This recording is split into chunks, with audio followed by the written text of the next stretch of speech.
ഇനി ഇവിടെ നിന്നുകൂടാ. ഇനി നിന്ന് കഴിഞ്ഞാൽ എന്ത് സംഭവിക്കും? ഇനി ഇവിടെ നിന്ന് കഴിഞ്ഞാൽ റസൂലുള്ളാഹി സ്വല്ലല്ലാഹു അലൈഹി വസല്ലമ 10 കൊല്ലം മുമ്പ് പ്രവചിച്ച ഉവൈസുൽ ഖർനി എന്ന് പറയുന്ന വ്യക്തിത്വം മദീനയിലെത്തിയിരിക്കുന്നു എന്ന ന്യൂസ് ഒറ്റ ദിവസം കൊണ്ട് നാളാകെ പരക്കും. ജനങ്ങളാകെ ആ മഹാവ്യക്തിത്വത്തെ കണ്ട് സ്വീകരിക്കാനും ദുആ ചെയ്യിപ്പിക്കാനും ഓടിക്കൂടും. അപ്പോ ജനങ്ങളുടെ ശൈഖായി കുത്തിയിരിക്കേണ്ടി വരും.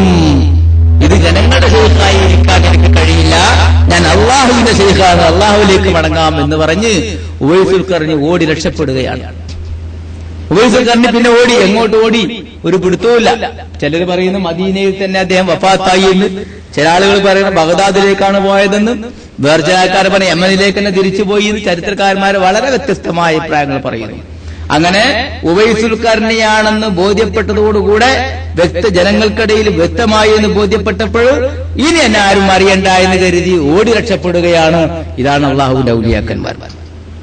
അല്ല, ഞാൻ ഔലിയാണ്, എനിക്ക് അള്ളാഹ് വിലാസം തന്നിട്ടുണ്ട്, വേണമെങ്കിൽ വേഗം വന്നോളി എന്ന് ബയ്യത്ത് കറോ എന്നും പറഞ്ഞ് ബയ്യത്ത് ചെയ്യിപ്പിക്കാൻ കൊണ്ടു നടക്കല്ല ഔലിയാക്കന്മാർ.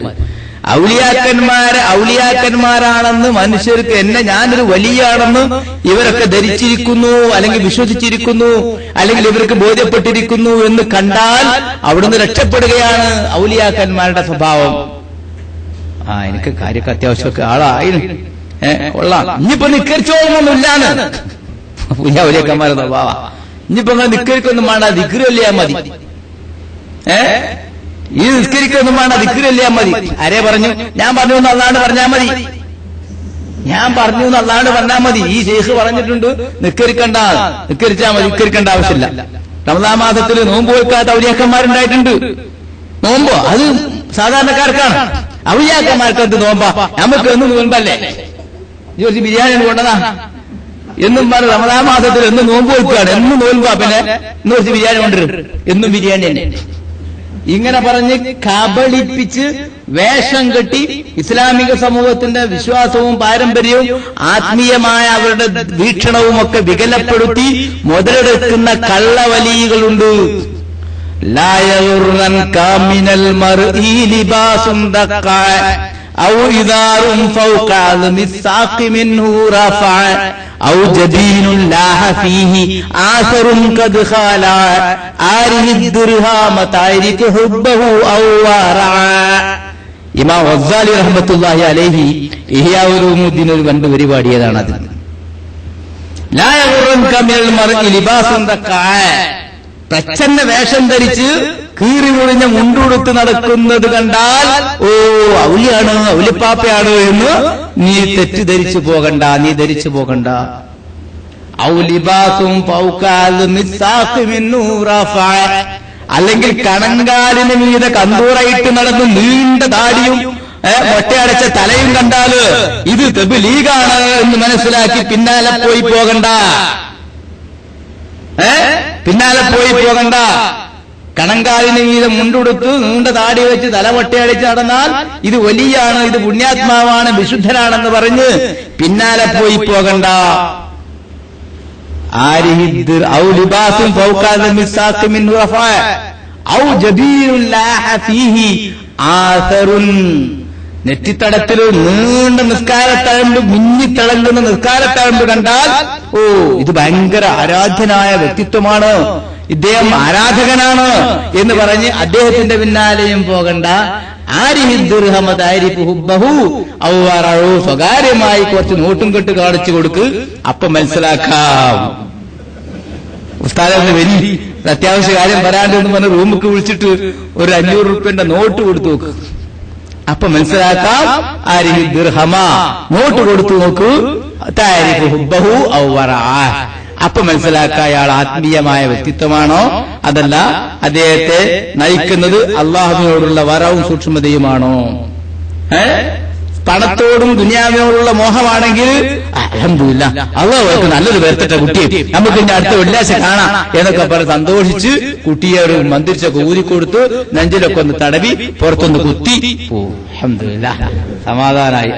500 ദിയാല കിട്ടുന്നത് പിന്നെന്താ തടവിക്കൂടെ? അതേ സമയത്ത് ഒരിക്കലും വേണ്ട. നീ എന്താ മനസ്സിലാക്കിയത്? പണം കൊണ്ട് എന്നെ കീഴടക്കാമെന്ന എന്റെ പണം പോടാ, എന്ത് പോണം, കൊണ്ടുപോടാ എന്ന് പറഞ്ഞ് ഇറങ്ങിപ്പോകുമ്പോഴാണ് മനസ്സിലാക്കേണ്ടത് പണത്തിനോട് ആധിക്യമില്ലാത്ത, ആഭിമുഖ്യമില്ലാത്ത, പണത്തിന്റെ മുന്നിൽ ഒരിക്കലും പ്രലോഭിപ്പിക്കപ്പെടാൻ കഴിയാത്ത വ്യക്തിത്വം. അതാണ് പണ്ഡിതൻ, അതാണ് അള്ളാഹുവിന്റെ വലിയ, അവനാണ് പുണ്യാത്മാവ്. പണം കൊടുത്ത് മയക്കാൻ പറ്റിയ പണ്ഡിതൻ എത്ര വലിയ പണ്ഡിതനാണെങ്കിലും, എത്ര വലിയ വ്യക്തിത്വമായി നമുക്ക് തോന്നിയാലും പണം കൊടുത്താൽ വഴിപ്പെടുമെങ്കിൽ അദ്ദേഹത്തെ വിശ്വസിക്കണ്ട. മറിച്ച് പണം നിരസിക്കുകയും അത്തരം ആനുകൂല്യങ്ങൾ തിരസ്കരിക്കുകയും ചെയ്യുമ്പോഴാണ് അദ്ദേഹം ആത്മീയമായ വ്യക്തിത്വം പ്രാപിച്ചിരിക്കുന്നത്. കാരണം അള്ളാഹുവാണ് അവരുടെ ലോകം. അതാണ് ബഹുമാനപ്പെട്ട ഇബ്രാഹിം അബ്ദുഹം റളിയല്ലാഹു അൻഹു, അതാണ് ബഹുമാനപ്പെട്ട ശൈഖ് മുഹീദ്ദീൻ അബ്ദുൽ ഖാദിർ റളിയല്ലാഹു അൻഹു, അതാണ് ബഹുമാനപ്പെട്ട അഹ്മദുൽ കബീർ റിഫായി.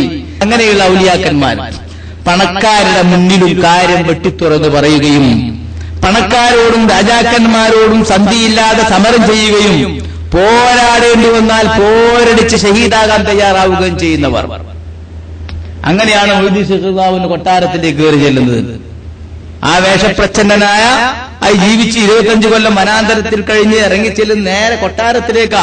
രാജാവിനെ പിടിച്ച് സംഗതി ചോദിക്കുകയാണ്. ചോദ്യങ്ങൾക്ക് മറുപടിയില്ല. എന്നാ വരൂ എന്റെ കൂടെ എന്ന് പറഞ്ഞ് കൈ പിടിച്ച് വലിച്ചു കൊണ്ടുപോവുകയാണ്.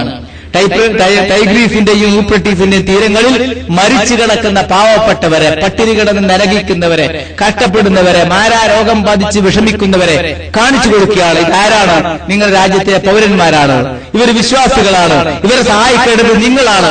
നിങ്ങൾ കൊട്ടാരത്തിൽ കിടന്ന് സുഖിക്കാനാണോ ഇവിടെ വന്നിരിക്കുന്നത് എന്ന് ചോദിക്കുമ്പോൾ രാജാവിന് മറുപടിയില്ല.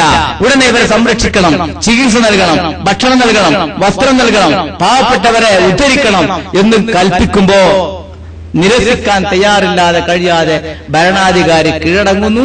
തന്റെ ഖജനാവിലെ പണം മുഴുവനും എടുത്ത് ഈ സമൂഹത്തിന് വേണ്ടി ചെലവാക്കുന്നു.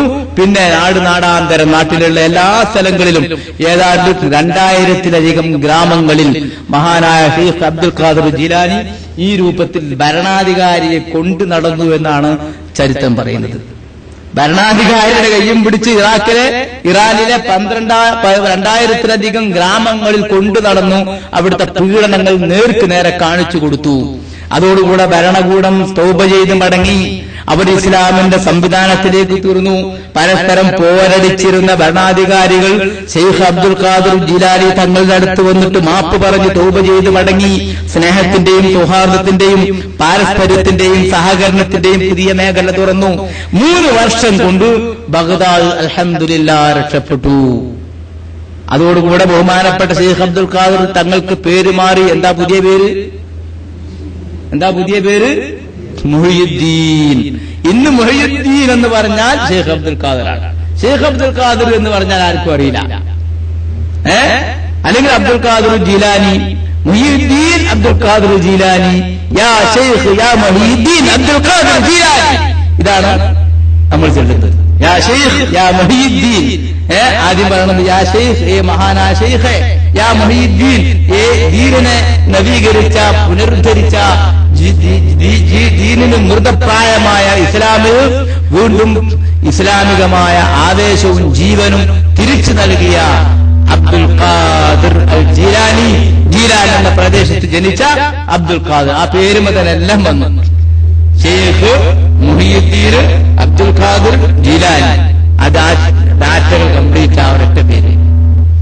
ശൈഖാണ്, ദീനിനെ നവീകരിച്ച വ്യക്തിയാണ്, പേര് അബ്ദുൽ ഖാദിറാണ്, ജീലാൻ അദ്ദേഹത്തിന്റെ നാടാണ്. എല്ലാ ഡാറ്റകളും വന്നു.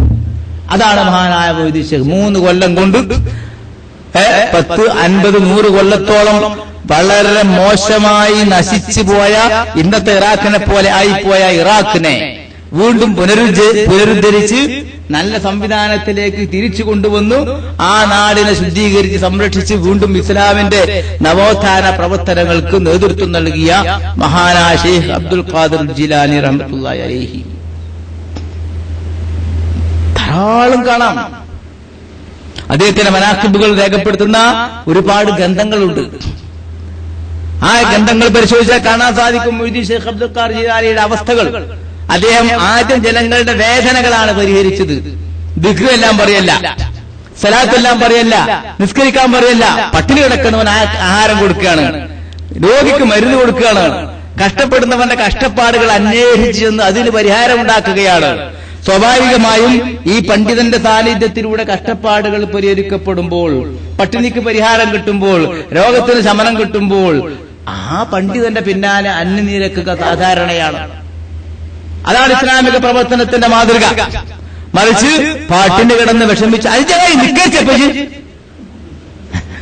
ചോദിച്ചു എന്ന് ചോദിക്കുന്നതിന് പകരം നിക്കേച്ചപ്പജി നിക്കേച്ചിട്ട് ചോദിക്കേണ്ട അള്ളാനോട് എന്തിനല്ലേ കിട്ടുള്ളൂ. വെറുതെ എങ്ങനെ കിട്ടുക? വെറുതെ അല്ലേ നിക്കേച്ചാതെ എന്നിട്ട് പട്ടിണി കിടന്ന് മരിക്കണത്. നമ്മളെ ശൈലി അതാ, ഭയങ്കര ശബ്ദത്തിൽ നിക്കരിച്ചപ്പജി. നിക്കരിക്കാൻ പരണവന്റെ അവസ്ഥ അതാ. നിക്കരിക്കാൻ പരണവന്റെ അവസ്ഥ അത്. അല്ലാത്തോലോ നിക്കരിക്കാൻ പറഞ്ഞ പരിപാടി നമുക്കുണ്ട്. അതൊന്നും ഇസ്ലാമിന്റെ തലവത്തപ്പെട്ടല്ലോ. നിക്കരിച്ചോ എന്ന് ചോദിക്കേണ്ട ആവശ്യം. നിക്കരിക്കണോ എന്ന് പറയല്ലാതെ നിക്കരിച്ചോ എന്ന് ചോദിക്കാൻ നമ്മളാരും തയ്യാറുണ്ടോ? പണ്ഡിതൻ വാത് പറയുമ്പോ എന്താ, നിസ്കരിക്കണം, നിസ്കരിത്തിന്റെ ഫളായിലുൽ സ്വലാത്ത് നന്നായിട്ട് നീട്ടി കുറുക്കി പറയാൻ കഴിയും. പക്ഷേ ഒരു വ്യക്തി നിസ്കരിച്ചോ എന്ന് നമ്മളാരെയും ചോദിക്കാറുണ്ടോ? ഇല്ല. നോമ്പ് നോറ്റോ എന്ന് ചോദിക്കുന്നു. നോൽക്കണം എന്ന് പറഞ്ഞ് വാത് പറയുന്നതിന് പകരം നീ നോമ്പ് നോറ്റ മോനെ, എന്റെ നോൽക്കാതിരുന്നത് കാരണം അന്വേഷിക്കുന്ന സ്വഭാവമല്ലല്ലോ. അപ്പൊ ഇസ്ലാമിക പ്രവർത്തനത്തിന്റെ ശൈലി തന്നെ മാറിപ്പോയിരിക്കുകയാണ്. ഔലിയാക്കന്മാരും ഇസ്ലാമിന്റെ പ്രബോധകന്മാരും കാണിച്ചു തന്ന ശൈലിയിൽ നിന്ന് വ്യത്യസ്തമായ മറ്റൊരു ശൈലിയിലേക്ക് പോയത് കൊണ്ട് തന്നെയാണ് ആനുകാലിക സമൂഹം ഇസ്ലാമികമായി വളരെയധികം ദുരിതമായ അവസ്ഥ നേരിടേണ്ടി വരുന്നത്. അതുകൊണ്ട് ഇസ്ലാമിക പ്രവർത്തകന്മാരെ നമ്മെ സംബന്ധിച്ചിടത്തോളം ഷെയ്ഖ് അബ്ദുൽ ഖാദിർ ജീലാനി റഹ്മത്തുള്ളാഹി അലൈഹി വലിയ മാതൃകയാണ്. 25 കൊല്ലത്തെ വനാന്തരത്തിന് ശേഷം നാട്ടിലേക്ക് ഇറങ്ങി വന്ന് 3 കൊല്ലം കൊണ്ട് നാട് ശുദ്ധീകരിക്കുകയാണ്. നശിച്ചുപോയി നൂറ്റാണ്ടുകളോളം, നൂറ്റാണ്ട് കാലത്തോളം പരസ്പരം കലഹിച്ച് വഴക്കടിച്ച് നശിച്ചു കൊണ്ടിരിക്കുന്ന ബഗ്ദാദിനെ 3 കൊല്ലം കൊണ്ടാണ് അദ്ദേഹം ശുദ്ധീകരിക്കുന്നത്. ബഗ്ദാദ് ഒരു തലസ്ഥാനമാണ് ആ ഇസ്ലാമിക് സ്റ്റേറ്റിന്, ഇറാഖ് എന്ന പ്രദേശത്തെ മുഴുവനും. പിന്നീട് ബഹുമാനപ്പെട്ട ഷെയ്ഖ് അബ്ദുൽ ഖാദിർ റളിയല്ലാഹു അൻഹു 3 വർഷത്തിന് ശേഷമാണ് ജനങ്ങൾക്ക് തർബിയത്ത് നൽകാൻ ഇറങ്ങുന്നത്. അപ്പൊ സാമ്പത്തികമായ പരാധീനതകളും രാഷ്ട്രീയമായ അഭിപ്രായ വ്യത്യാസങ്ങളും സമൂഹത്തിന്റെ സാംസ്കാരികമായ ജീർണതകളുമൊക്കെ അതിലൂടെ 3 കൊല്ലം കൊണ്ട് പരിഹരിച്ച ശേഷം പിന്നീട് അദ്ദേഹം ദിക്ർ ഹൽക്കകൾ നടത്തുകയാണ്. നാടിന്റെ നാനാഭാഗത്തും പോയി ഈ വിശ്വാസികളെ സമീപിക്കുകയാണ്. സ്വാഭാവികമായും പട്ടിണിക്ക് പരിഹാരമുണ്ടാക്കിയ ഭരണ അവസ്ഥകൾ സംവിധാനിച്ച് നല്ല ഒരു ശാന്തമായ കാലാവസ്ഥ രാജ്യത്ത് സമ്മാനിച്ച ഒരു പണ്ഡിതൻ വന്നു. വരൂ എന്ന് പറയേണ്ട താമസം പണ്ഡിതന്മാരെ പിന്നാലെ ആളുകൾ വരും. സ്വാഭാവികമാണോ? വന്നവരോട് ദിക്ർ എല്ലാം പറഞ്ഞു, അവരെ ദിക്ർ ചൊല്ലിപ്പിച്ചു, ആത്മീയമായ തർബീയത്ത് നൽകി, ഇസ്ലാമികമായ ഉപദേശം നൽകി, ധാരാളം ദർസുകൾ, പള്ളിക്കൂടങ്ങൾ സ്ഥാപിച്ചു. അനേക സ്ഥലങ്ങളിൽ 1200-ലേറെ സ്ഥലങ്ങളിൽ ബഹുമാനപ്പെട്ട ഷെയ്ഖ് അവറുകൾ തന്നെ നേരിട്ട് പോയി ദിക്ർ ഹൽക്കകൾക്ക് നേതൃത്വം നൽകിയിരുന്നു എന്ന് ചരിത്രത്തിൽ കാണാൻ സാധിക്കുന്നു. 1200-ലേറെ സ്ഥലത്ത് നേരിട്ട് പോയി. ഇന്ന് സൂപ്പർ ഫാസ്റ്റുള്ള കാലത്തല്ല, 1200-ലേറെ കേന്ദ്രങ്ങളിൽ നടന്നു ചെന്ന് ദിക്ർ ഹൽക്കകൾ സ്ഥാപിച്ചു. 100 ആയിരക്കണക്കിന് ആളുകൾ ആ ദിക്ർ ഹൽക്കകളിൽ പങ്കെടുത്തു. മഹാനായ പണ്ഡിതനാണ്. 4 മദ്ഹബിലും ഫത്വ നൽകാൻ കഴിവുള്ള പണ്ഡിതൻ, എല്ലാ മദ്ഹബും സ്വീകരിച്ചുകൊണ്ടിരുന്ന പണ്ഡിതൻ. ഓരോ പണ്ഡിതന്മാരുടെ മദ്ഹബിന്റെ അവസ്ഥ എന്താണ്? മദ്ഹബ് ഇസ്ലാമിന്റെ ഏറ്റവും ലളിതമായ റൂട്ടാണ് മദ്ഹബ്. മദ്ഹബ് നിഷേധികൾക്ക് അത് മനസ്സിലാകില്ല. മദ്ഹബ് ഇസ്ലാമിന്റെ പ്രാക്ടിക്കൽ ലൈഫിലെ ലളിതമായ റൂട്ടാണ്. പ്രാക്ടിക്കൽ ലൈഫിൽ ഏറ്റവും ലളിതമായ റൂട്ട് കിട്ടണമെങ്കിൽ മദ്ഹബ് സ്വീകരിച്ചേ പറ്റൂ. അല്ലെങ്കിൽ പരുക്കമായ ഒരു ആദർശ പ്രസ്ഥാനമായി ഇസ്ലാം നശിച്ചു പോകും. അതുകൊണ്ടാണ് ബഹുമാനപ്പെട്ട പണ്ഡിതന്മാർ മദ്ഹബ് രൂപീകരിക്കാൻ അള്ളാഹു അവർക്ക് തൗഫീഖ് നൽകിയത്. നമ്മളെ യാത്രയിൽ കാണാം. ഇന്നലെ ഞങ്ങൾ വരുമ്പോ ഞാൻ പറഞ്ഞു, മക്കയിൽ വന്ന് തവാഫ് ചെയ്യാൻ തീരുമാനിച്ചാൽ എല്ലാവരും ഹനഫി മദ്ഹബ് സ്വീകരിക്കണം. എന്താ കുഴപ്പമുണ്ടോ? ഞാൻ പറഞ്ഞു, കാരണം ആണുങ്ങളും പെണ്ണുങ്ങളും ഉണ്ട്. എങ്ങനെയാണ് 7 റൗണ്ട് തവാഫ് ചെയ്യുമ്പോഴേക്ക് ഏതെങ്കിലും ഒരു അഫ്ഗാനിസ്ഥാനിലോ അല്ലെങ്കിൽ സോമാലിയയിലോ ഉള്ള പെണ്ണ് വന്ന് നമ്മളെ കാലം ചവിട്ടാതെ നിൽക്കൂല. 5-ാമത്തെ ഒന്നു പറഞ്ഞാൽ 2-ാമത് ഒതു എടുത്തുകൊണ്ട് പിന്നെ ചെയ്യണ്ടേ? 2-ാമത് ബാത്റൂം പോയി ഒതു എടുത്ത് വരുമ്പോൾ ഒരു മണിക്കൂർ ഒന്ന് പിടിക്കും. തവാഫുണ്ടോ തീരുന്നു? അപ്പൊ ഞാൻ പറഞ്ഞു മദ്ഹബ് മാറിക്കോളൂ. ഒതു എടുക്കും. ഹനഫി മദ്ഹബ് അനുസരിച്ച് എങ്ങനെ ഒതു എടുക്കണം, ഹനഫി മദ്ഹബ് അനുസരിച്ച് എങ്ങനെ തവാഫ് ചെയ്യണം, വലിയ വ്യത്യാസങ്ങളൊന്നുമില്ല, ലളിതമായ ചെറിയ അഭിപ്രായ വ്യത്യാസങ്ങൾ. അത് പറഞ്ഞ് മനസ്സിലാക്കി കൊടുത്താൽ ഒരു ഇബാദത്തിന് വേണ്ടി നമുക്ക് ആവശ്യങ്ങൾക്കനുസരിച്ച് മദ്ഹബ് മാറാം. ഇതിനാണ് അല്ലാഹു തആല മദ്ഹബ് ഉണ്ടാക്കിയത്. അതല്ലാതെ ഒരു രാഷ്ട്രീയ പാർട്ടിയെ പോലെ അധികാരം കിട്ടാനോ വെട്ടിപ്പിടിക്കാനോ സൗകര്യങ്ങൾ ഉണ്ടാക്കാനോ അല്ല മദ്ഹബുകൾ. മദ്ഹബുൽ മുസ്ലിമീങ്ങളെ പൊതുജീവിതത്തിൽ നിർബന്ധമായ പാത സ്വീകരിക്കുന്ന സാഹചര്യങ്ങളിൽ ലളിതമായ റൂട്ട് കാണിച്ചു തരേണ്ട ചില സന്ദർഭങ്ങൾ ഉണ്ടാകും. ആ സന്ദർഭങ്ങളിൽ ലളിത റൂട്ടുകൾ കാണിച്ചു തരികയാണ് മദ്ഹബ് ചെയ്യുന്നത്. 4 മദ്ഹബിന്റെയും പണ്ഡിതനായിരുന്നു ഷെയ്ഖ് അബ്ദുൽ ഖാദിർ ജിലാനി റഹ്മത്തുള്ളാഹി അലൈഹി. അങ്ങനെ ലോകത്താകമാനം ഇസ്ലാമിന്റെ പ്രബോധനം നടത്തുകയും ഇസ്ലാമിലേക്ക് ജനങ്ങളെ ക്ഷണിക്കുകയും ചെയ്തുകൊണ്ട് ഖാദിരിയ ത്വരീഖത്ത് എന്ന പേരിൽ ബഹുമാനപ്പെട്ട ഷെയ്ഖ് അബ്ദുൽ ഖാദിർ റളിയല്ലാഹു അൻഹുവിന്റെ ഈ ആത്മീയ റൂട്ട് പ്രചരിച്ചു. അത് യമനിലൂടെ മലബാറിലേക്ക് വളരെ പെട്ടെന്ന് എടുത്തു ചാടപ്പെട്ടു. ബഹുമാനപ്പെട്ട ബഗ്ദാദിൽ നിന്ന് യമനിലേക്ക് പോയി, യമനിൽ നിന്ന് നമ്മൾ മലബാറിലേക്ക് വന്നു. ഏറ്റവും കൂടുതൽ ഖാദിരി ത്വരീഖത്ത് ശക്തമായി പ്രവർത്തിക്കുന്ന ഒരു മേഖലയാണ് കേരളം. രജിസ്ട്രേഷനാണ് പ്രശ്നം. അതാണോ അള്ളാന്റെ രജിസ്ട്രേഷനാണോ ഹുസ്നി മുബാറക്കിന്റെ രജിസ്ട്രേഷനാണോ? ആരാ ഹുസ്നി മുബാറക്ക്? ഹുസ്നി മുബാറക്കിന്റെ മോന്റിമാരിന്റെ ഫോട്ടോ ഒന്നിപ്പോ എന്തേ ഗൾഫ് സർക്കിൾ ഹൗസത്തിലത്തെ കണ്ടു. സുബ്ഹാനല്ലാഹ്. അമേരിക്കയിലെ രാജകുമാരന്മാർ പോലും ആ അത്രയും മനോഹരമായ ഫോട്ടോ കാലം വരെ എടുത്തിട്ടുണ്ടാവില്ല. അത്രയും മോശം. അയാളുടെ അംഗീകാരം കിട്ടാനാണ് ഈ പേര് മാറ്റുന്നത്. അപ്പൊ ഈജിപ്തിലെ ത്വരീഖത്ത് സൊസൈറ്റി ശക്തമാണ് അൽഹംദുലില്ലാഹ്. കള്ള ത്വരീഖത്തുകൾക്ക് അവർ വിശേഷം കിട്ടില്ല. കാരണം 70 ത്വരീഖത്ത് ശാഖകൾ കൂടിയ ഒരു സംഘടനയാണ് ത്വരീഖത്ത് സൊസൈറ്റി. അവിടെ അവർ 70 സംഘടനക്കും ഇത് ശരിയാണെന്ന് ബോധ്യപ്പെട്ട അവർക്ക് ഫത്വ കൗൺസിൽ ഉണ്ട്. ആ ഫത്വ കൗൺസിൽ പരിശോധിച്ച് തീരുമാനിക്കണം റെക്കഗ്നേഷൻ കൊടുക്കണോ വേണ്ടേ. അപ്പോ പരിഗണിക്കാവുന്നവർക്ക് മാത്രമേ പരിഗണന കിട്ടൂ, അല്ലാതെ കിട്ടില്ല. ആ നിലവിലുള്ള 70 ത്വരീഖത്ത് ശാഖകളിൽ തന്നെ അതിശക്തമായി പാരമ്പര്യ ഇസ്ലാം ഉൾക്കൊള്ളുന്നവരാണ് നല്ല ശതമാനം. പലർക്കും പല രൂപഭാവങ്ങളുണ്ടെങ്കിലും ത്വരീഖത്തിന്റെ മശായിഖന്മാരുടെ റൂട്ടിൽ നിന്ന് വ്യതിചരിക്കാൻ അവർ അനുവദിക്കാറില്ല. അപ്പൊ അതുകൊണ്ട് തന്നെ ത്വരീഖത്തിന്റെ പേരിലും അതുപോലെ ഇസ്ലാമിന്റെ പേരിലും ഒക്കെ പുതിയ പലതും വരുമ്പോ കക്കിടിപ്പുറം അബൂബക്കർ മുസ്ലിയാർ നവ്വറല്ലാഹു മർക്കദ 1977 പട്ടിക്കാട് പഠിച്ചുകൊണ്ടിരിക്കുമ്പോൾ ഞാൻ അദ്ദേഹത്തിന്റെ അടുത്ത് പോയി.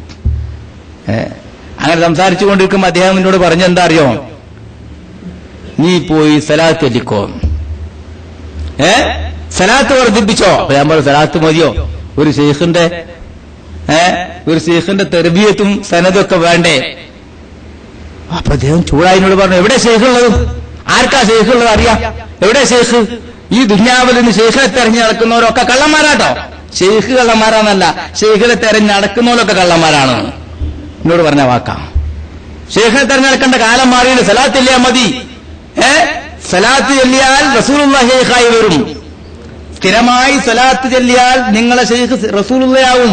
പിന്നെന്തിനാ അതിന് അടിയിലുള്ള ചെറിയ ഓട്ടശേഖന്മാരെ തെരഞ്ഞെടുക്കേണ്ട ആവശ്യം? സലാത്ത് ചൊല്ലിക്കോ എന്ന് പറഞ്ഞു. ബർക്കത്തിന്റെ ദിക്ർ ഞാൻ പറഞ്ഞുതരാന്ന് പറഞ്ഞാൽ എനിക്ക് ചെറിയൊരു ബർക്കത്തിന്റെ ദിക്ർ ആർക്കത് മതിയാണ്. 2 മിനിറ്റ് കൊണ്ട് ചെല്ലാൻ പറ്റിയൊരു ദിക്ർ, ബർക്കത്തിന്റെ ദിക്ർ, ശൈഖിന്റെ ദിക്റല്ല, അത് ബർക്കത്തിനുള്ള ദിക്റാണ് എന്നും പറഞ്ഞ് 1977 പട്ടിക്കാട് പഠിക്കുമ്പോ എനിക്ക് തന്ന ദിക്റ അൽഹംദുലില്ലാഹ് ചൊല്ലിക്കൊണ്ടിരിക്കുന്നു. അന്ന് മുതൽ പിന്നെ ശൈഖിനെ തേടി നടക്കണ്ടാൻ തീരുമാനിച്ച റസൂലുള്ളാഹി പഠിപ്പിച്ച ശൈഖ് മതി, റസൂലുള്ളാഹിന്റെ തരീഖത്ത് മതി. റസൂലുള്ളാഹിന്റെ സ്വലാത്ത് കൊണ്ട് തന്നെ മൻ സ്വല്ലാ അലയ്യ സ്വലാത്തൻ സ്വല്ലല്ലാഹു അലൈഹി അശ്റാ. ഒരു സ്വലാത്ത് എനിക്ക് ചൊല്ലിയ 10 സ്വലാത്ത് അള്ളാഹ് അങ്ങോട്ട് ചെല്ലും. ഒരു സ്വലാത്ത് നബിക്ക് ചൊല്ലിയാൽ അള്ളാഹു 10 ഗുണം ചെയ്യും. അപ്പൊ 100 സ്വലാത്ത് നമ്മൾ ദിവസം റസൂലുള്ളാഹിന്റെ പേര് ചൊല്ലിയ 1000 ഗുണം അള്ളാഹു ചെയ്യും. പിന്നെന്തിനാ നമ്മൾ ബേജാറാകണം? ദിവസം 100 സ്വലാത്തില്ല, ക്രെഡിറ്റായി പോരെ. 100 സ്വലാത്ത് ദിവസം ചൊല്ലിയാൽ 1000 ഗുണം ഇങ്ങോട്ട് ചെയ്യുമെന്ന് സഹീഹായ ഹദീസിൽ റസൂലുള്ളാഹി പറഞ്ഞിരിക്കുകയാണ്. മൻ സ്വല്ലാ അലയ്യ സ്വലാത്തൻ സ്വല്ലല്ലാഹു അലൈഹി അശ്റാ. എന്റെ പേരിൽ ഒരു സ്വലാത്ത് ചൊല്ലിയാൽ അള്ളാഹു 1000 നന്മകൾ. അള്ളാഹു സ്വലാത്ത് ഇല്ലാനാൽ സ്വല്ലല്ലാഹു അലാ മുഹമ്മദ് സ്വല്ലല്ലാഹു അലൈഹി വസല്ലം എന്ന് അള്ളാഹ് പറയാന്നല്ല അർത്ഥം. അവിടെ അള്ളാഹുവിന്റെ സ്വലാത്തിന്റെ അർത്ഥം റഹ്മത്ത്. ഒരു സലാത്തിന് 10 കൃപ, 10 റഹ്മത്ത് അല്ലാഹു ചെയ്യും. അപ്പൊ 100 സലാത്തിന് 1000 റഹ്മത്ത്. നമ്മളൊക്കെ ദിവസം 1000 സലാത്തില്ലാൽ 1,00,000 റഹ്മത്ത് അല്ലാഹു ചെയ്യാണ്. നമ്മൾ ചെയ്യുന്ന പാപങ്ങളൊക്കെ അതുകൊണ്ട് പൊറുക്കപ്പെടുകയാണ്. അള്ളാന്റെ റഹ്മത്ത് കൂടുമ്പോ ആ പാപങ്ങൾ പൊറുക്കപ്പെടും. ഏറ്റവും വലിയ ആയുധമാണ് 5 നേരം നിസ്കരിക്കുക, സത്യം പറയുക, അഹ്ലു സുന്നത്ത് വൽ ജമാഅത്തിന്റെ ആദർശധാര ഉറക്കെ അംഗീകരിച്ച് വിശ്വസിച്ച് പഠിച്ച് ജീവിതത്തിൽ പകർത്തുക. മുത്ത് ഹബീബിന്റെ പേരിൽ സ്വലാത്ത് ചൊല്ലുക, മുത്ത് ഹബീബിനെ സ്നേഹിക്കുക. ഇതാണ് വിശ്വാസി. അതാണ് യഥാർത്ഥ തരീഖത്ത്. ഖാദിരിയ തരീഖത്ത് ഒരു ഭാഗത്തുണ്ട്, ഷാദുലി, അങ്ങനെ 100 കണക്ക് നല്ല തരീഖത്തുകളുണ്ട്. ആ പാരമ്പര്യ തരീഖത്തുകൾ അംഗീകരിക്കാനും അതിന്റെ മശായിഖന്മാരെ കണ്ടെത്താനും കഴിയാത്ത സാഹചര്യത്തിൽ മുത്ത് ഹബീബിന്റെ പേരിൽ സ്വലാത്ത് ചൊല്ലിയാൽ മതി എന്ന് തന്നെയാണ് ലോക പണ്ഡിതന്മാരുടെ ഔദ്യോഗികമായ പ്രഖ്യാപനവും വിധിയും. അപ്പൊ എനിക്കൊരു തരീഖത്ത് വേണമല്ലോ, എനിക്കൊരു ഷെയ്ഖ് വേണമല്ലോ, ഞാൻ ഗൾഫിൽ നിന്ന് പോവാ, എന്റെ ഒരു ഷെയ്ഖിനെ തേടി പോവാ. എടുക്കാ പോണത് ഞാനൊരു കോഴിക്കോട്ടറ്റും പോയി നോക്കട്ടെ, അവിടെ എവിടെയെങ്കിലും ഉണ്ടോ, അല്ലെങ്കിൽ മലപ്പുറത്ത് പോയി നോക്കട്ടെ, പാണക്കാട്ട് പോയി നോക്കട്ടെ, കൊയിലാണ്ടി പോയി നോക്കട്ടെ. അങ്ങനെ എവിടെയും പോകണ്ട, ഷെയ്ഖിനെ തേടി നടക്കണ്ട. നമുക്ക് ഷെയ്ഖിനെ കിട്ടേണ്ട സാഹചര്യം വരുമ്പോ, അത്രയും മാനസികമായ വിശുദ്ധി പതിയുമ്പോ അള്ളാഹ് ഷെയ്ഖിനെ നമ്മളിലേക്ക് ഏതെങ്കിലും വിധേന എത്തിച്ചോളും. അതാണ് ബഹുമാനപ്പെട്ട ഷെയ്ഖ് അബ്ദുൽ ഖാദിർ ജീലാനി തങ്ങളുടെ പാരമ്പര്യം. അപ്പൊ ജനസേവനമാണ് തരീഖത്തിന്. ആദ്യം ഏത് തരീഖത്ത് മശായിഖന്മാരെ മാറൂഫുൽ ഖർഖി റളിയല്ലാഹു അൻഹുവിനെ കാണുമ്പോ ബഗ്ദാദിൽ ആശുപത്രിയിൽ ഇങ്ങനെ കിടക്കുക, അദ്ദേഹത്തിന്റെ ജോലി ബഗ്ദാദിന്റെ ആശുപത്രിയിൽ ഒരു കോലായിൽ ഇങ്ങനെ കിടക്കുക, കൈ തലക്കം വെച്ച് കിടക്കുകയാണ്. രാവിലെ സുബഹി നിസ്കരിച്ച് അദ്ദേഹം ആശുപത്രിയിലെ ബെഡിലേക്ക് കയറുകയാണ്. എല്ലാ റൂമാന്തരം നടക്കുകയാണ്. ഇന്നലെ രാവിലെ മുതൽ ഇന്ന് രാവിലെ 24 മണിക്കൂറിന്റെ ഇടയിൽ വൃത്തികേടായ രക്തം പതിഞ്ഞ, മൂത്രം പതിഞ്ഞ, കാഷ്ടം പതിഞ്ഞ വൃത്തികേടായ വസ്ത്രങ്ങളൊക്കെ ഇദ്ദേഹം എണ്ണി വാങ്ങുക.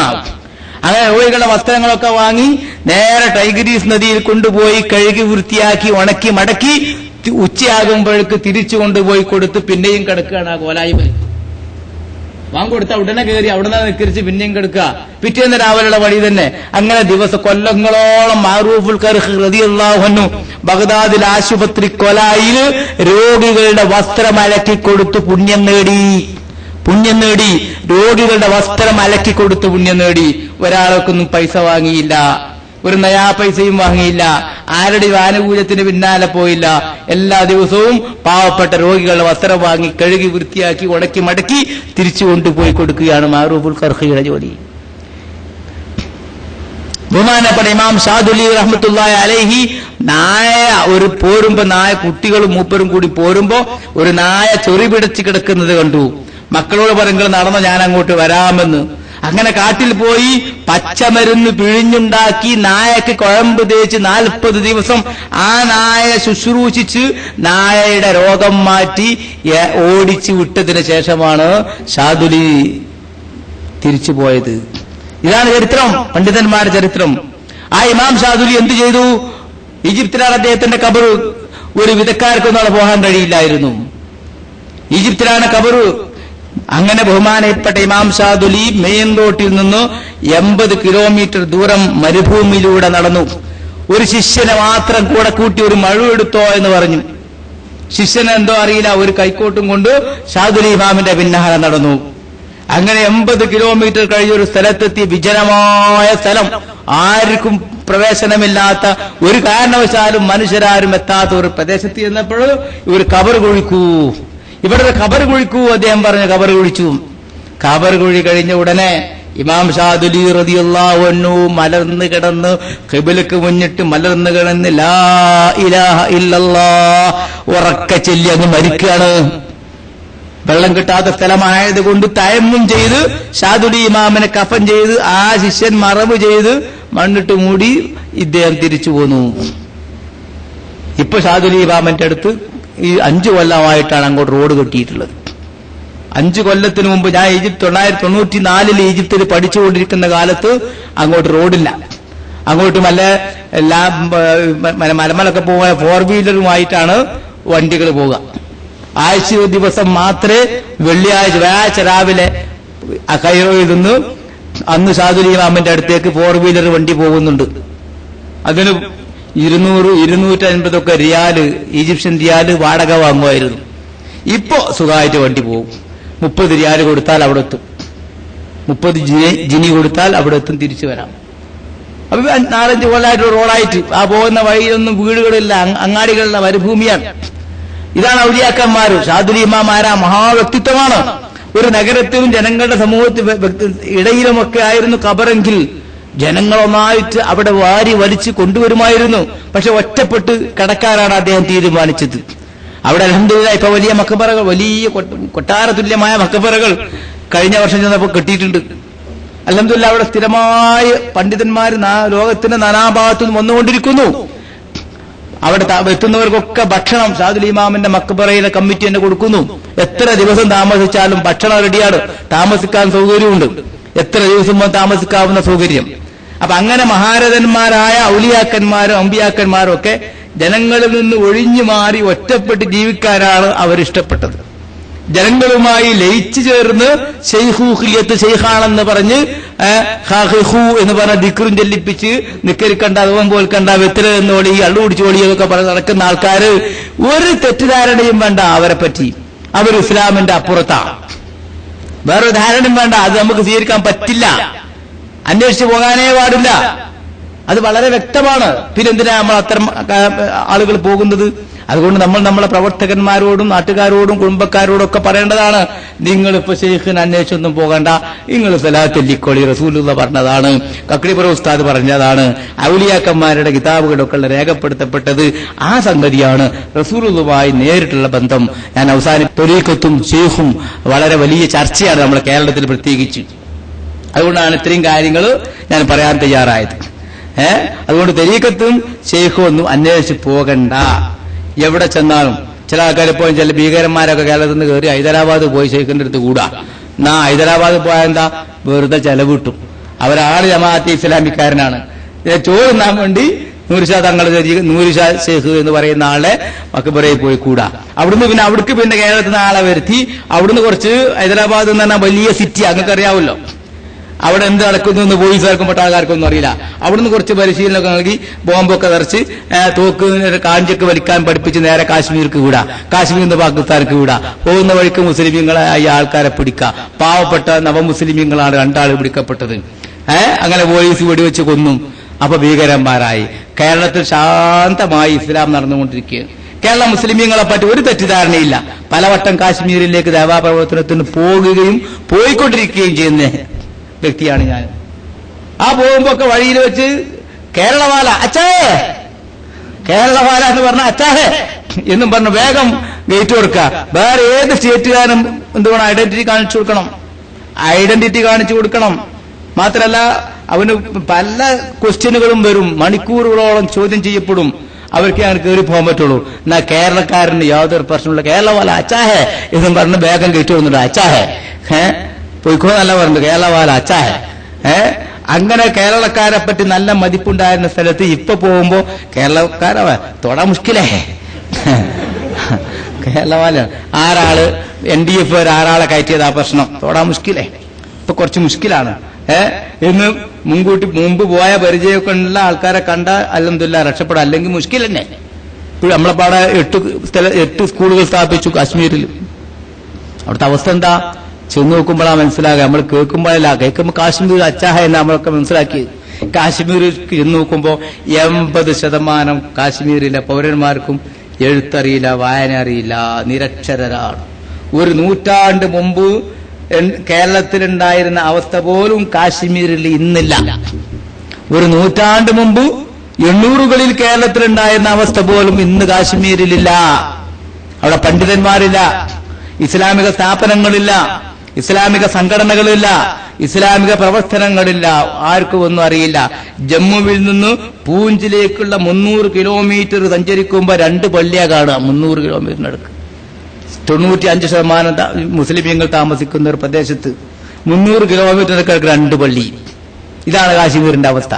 പള്ളി ഉണ്ടാക്കാൻ ഫണ്ടില്ല, ഉണ്ടാക്കണമെന്ന ചിന്തയില്ല. എന്തിനാ പള്ളി? എന്തിനാ പള്ളി? നിസ്കരിക്കാൻ കാരാഗ്രഹത്തിൽ പള്ളിയാ. പിന്നെ ആ സാഹചര്യം മുതലെടുത്ത് കേരളത്തിൽ നിന്ന് ക്രിസ്ത്യൻ മിഷണറിമാര് കാശ്മീരിൽ കുടിയിറങ്ങാൻ തുടങ്ങിയിട്ട് 960 മുതൽക്ക് ഇന്ന് വരെ 150-ലധികം ഇംഗ്ലീഷ് മീഡിയം സ്ഥാപനങ്ങൾ ഉണ്ടാക്കിയവർ. ഹൈ സ്റ്റാൻഡേർഡുള്ള അതിലേക്ക് കുട്ടികളെ പറഞ്ഞേക്കാൻ കാശ്മീരിലെ പണക്കാർ മുഴുവനും റെഡിയാണ്. ഒരു കുട്ടിക്ക് ഫീസ് 1000, 1500 ഒക്കെയാണ്. നമ്മളവിടെ 100, 150 ഒക്കെ കേരളത്തിൽ ഫീസ് വാങ്ങണം. ഉമ്മുൽ ഖുറ സ്കൂളിൽ 120 റുപ്യ ഫീസ് ഞാൻ നടത്തുന്നത്, 120 റുപ്യ. അതേ സമയത്ത് കാശ്മീരിൽ 1000, 1500 ഒക്കെ ഫീസ് വാങ്ങി. അങ്ങനെ അവിടെ 2-3 ഇംഗ്ലീഷ് മീഡിയം സ്ഥാപിച്ച് ഞങ്ങൾ ഡൽഹിയിൽ നിന്നും ഹൈദരാബാദിൽ നിന്നൊക്കെ മുസ്ലിം ടീച്ചർമാരെ കൊണ്ടുപോയി നിയമിക്കാൻ തുടങ്ങുമ്പോ അവര് അച്ഛാ നയ്യേ ഉസ്കോ ഇംഗ്ലീഷ് മാലൂം നയ്യേ, കേരള വാലലാജിനെ ഉസ്കോ ഇംഗ്ലീഷ്. സുബ്ഹാനല്ലാഹ്, കേരളക്കാരന് മാത്രമേ ഇംഗ്ലീഷ് അറിയുള്ളൂ, ഡൽഹിക്കാരനും ഹൈദരാബാദുകാരനും ഇംഗ്ലീഷ് അറിയില്ല. കേരള വാലലാജിം ഹേ. സുബ്ഹാന. അപ്പോ കേരളക്കാരുടെ ഇംഗ്ലീഷ് ലിറ്ററേച്ചറൊക്കെ നേടൊരു പാടാളുണ്ടാവും. ദുനിയാവിൽ ഇത്ര വീക്കായിട്ട് ഇംഗ്ലീഷും അറബിയും സംസാരിക്കുന്ന കൗമ വേറെ ഉണ്ടാവില്ല. നമ്മളെ ഭാഷയുടെ കരാറാണത്, നമ്മളെ കുറ്റല്ല. നമ്മൾ പഠിച്ച മലയാളത്തിന്റെ കുഴപ്പമാണത്. നമ്മുടെ മാതൃഭാഷ മോശമാണ്. നമ്മളെ മാതൃഭാഷയുടെ തമിഴും കേരളവും, തമിഴും മലയാളവും, ഈ 2 ഭാഷകളുടെ പോരായ്മ കൊണ്ടാണ് ഭാഷാപരമായി നമുക്ക് ഉയരാൻ കഴിയാത്തത്. അത് ആരോടും കുറ്റം പറഞ്ഞിട്ട് കാര്യമില്ല, നമ്മളെ കുറ്റല്ലത്. നമ്മൾ ചെറുപ്പത്തിൽ പഠിക്കുന്ന ഭാഷ വൃത്തികെട്ട ഭാഷയാണ്, അത് പ്രയാസപ്പെട്ട ഭാഷയാണ്, ഉച്ചാരണ ശുദ്ധിയില്ലാത്ത ഭാഷയാണ്, 58 അക്ഷരമുള്ള മഹാഭാഷയാണ്. അതുകൊണ്ട് തന്നെ ആ ഭാഷ സംസാരിച്ച് ശീലിച്ചവർക്ക് മറ്റൊരു ഭാഷ അതിന്റെ ശരിയായ ഉച്ചാരണത്തിൽ ഉച്ചരിക്കാൻ കഴിയില്ല. അതേ സമയത്ത് എല്ലാ ഭാഷയും പഠിക്കാൻ കഴിയും. കാരണം ഇത്രയും റിസ്ക് ഉള്ള ഭാഷ വേറല്ല, ഇത്രയും റിസ്ക് ഉള്ള ഭാഷ വേറല്ല. ഇത് പഠിച്ചു വന്നവർക്ക് 3 മാസം കൊണ്ട് അല്ലെങ്കിൽ 2 മാസം കൊണ്ട് ഏത് ഭാഷയും ഫോളോ ചെയ്യാൻ കഴിയും. അതുകൊണ്ടാ ഞാൻ റിസ്ക് ഒക്കെ നമ്മൾ എടുത്തു കഴിഞ്ഞു. അതൊക്കെ നമ്മൾ പേറിക്കഴിഞ്ഞു. മലയാളത്തിന്റെ അക്ഷരം കാണാതെ അറിയുന്നവരാരാ കൈ വെക്കുന്നാല്? അറബിന്റെ അക്ഷരം കാണാതെ അറിയാത്തവരാരാ ഓല നോക്കി? മലയാളത്തിന്റെ അക്ഷരം എനിക്കും കാണാതെ അറിയാം, ഞാനൊരു എഴുത്തുകാരനൊക്കെ തന്നെയാണ് ഇൻഷാ അല്ലാഹ്. പക്ഷെ മലയാളത്തിന്റെ അക്ഷരം കാണാതെ പറയാൻ എന്നോട് കഴിയില്ല. അതാണ് മലയാളത്തിൽ 56 അക്ഷരം കാണാതെ പഠിച്ചുകൊണ്ട് വെക്കുക, വേറെ പണിയൊന്നുമില്ലേ?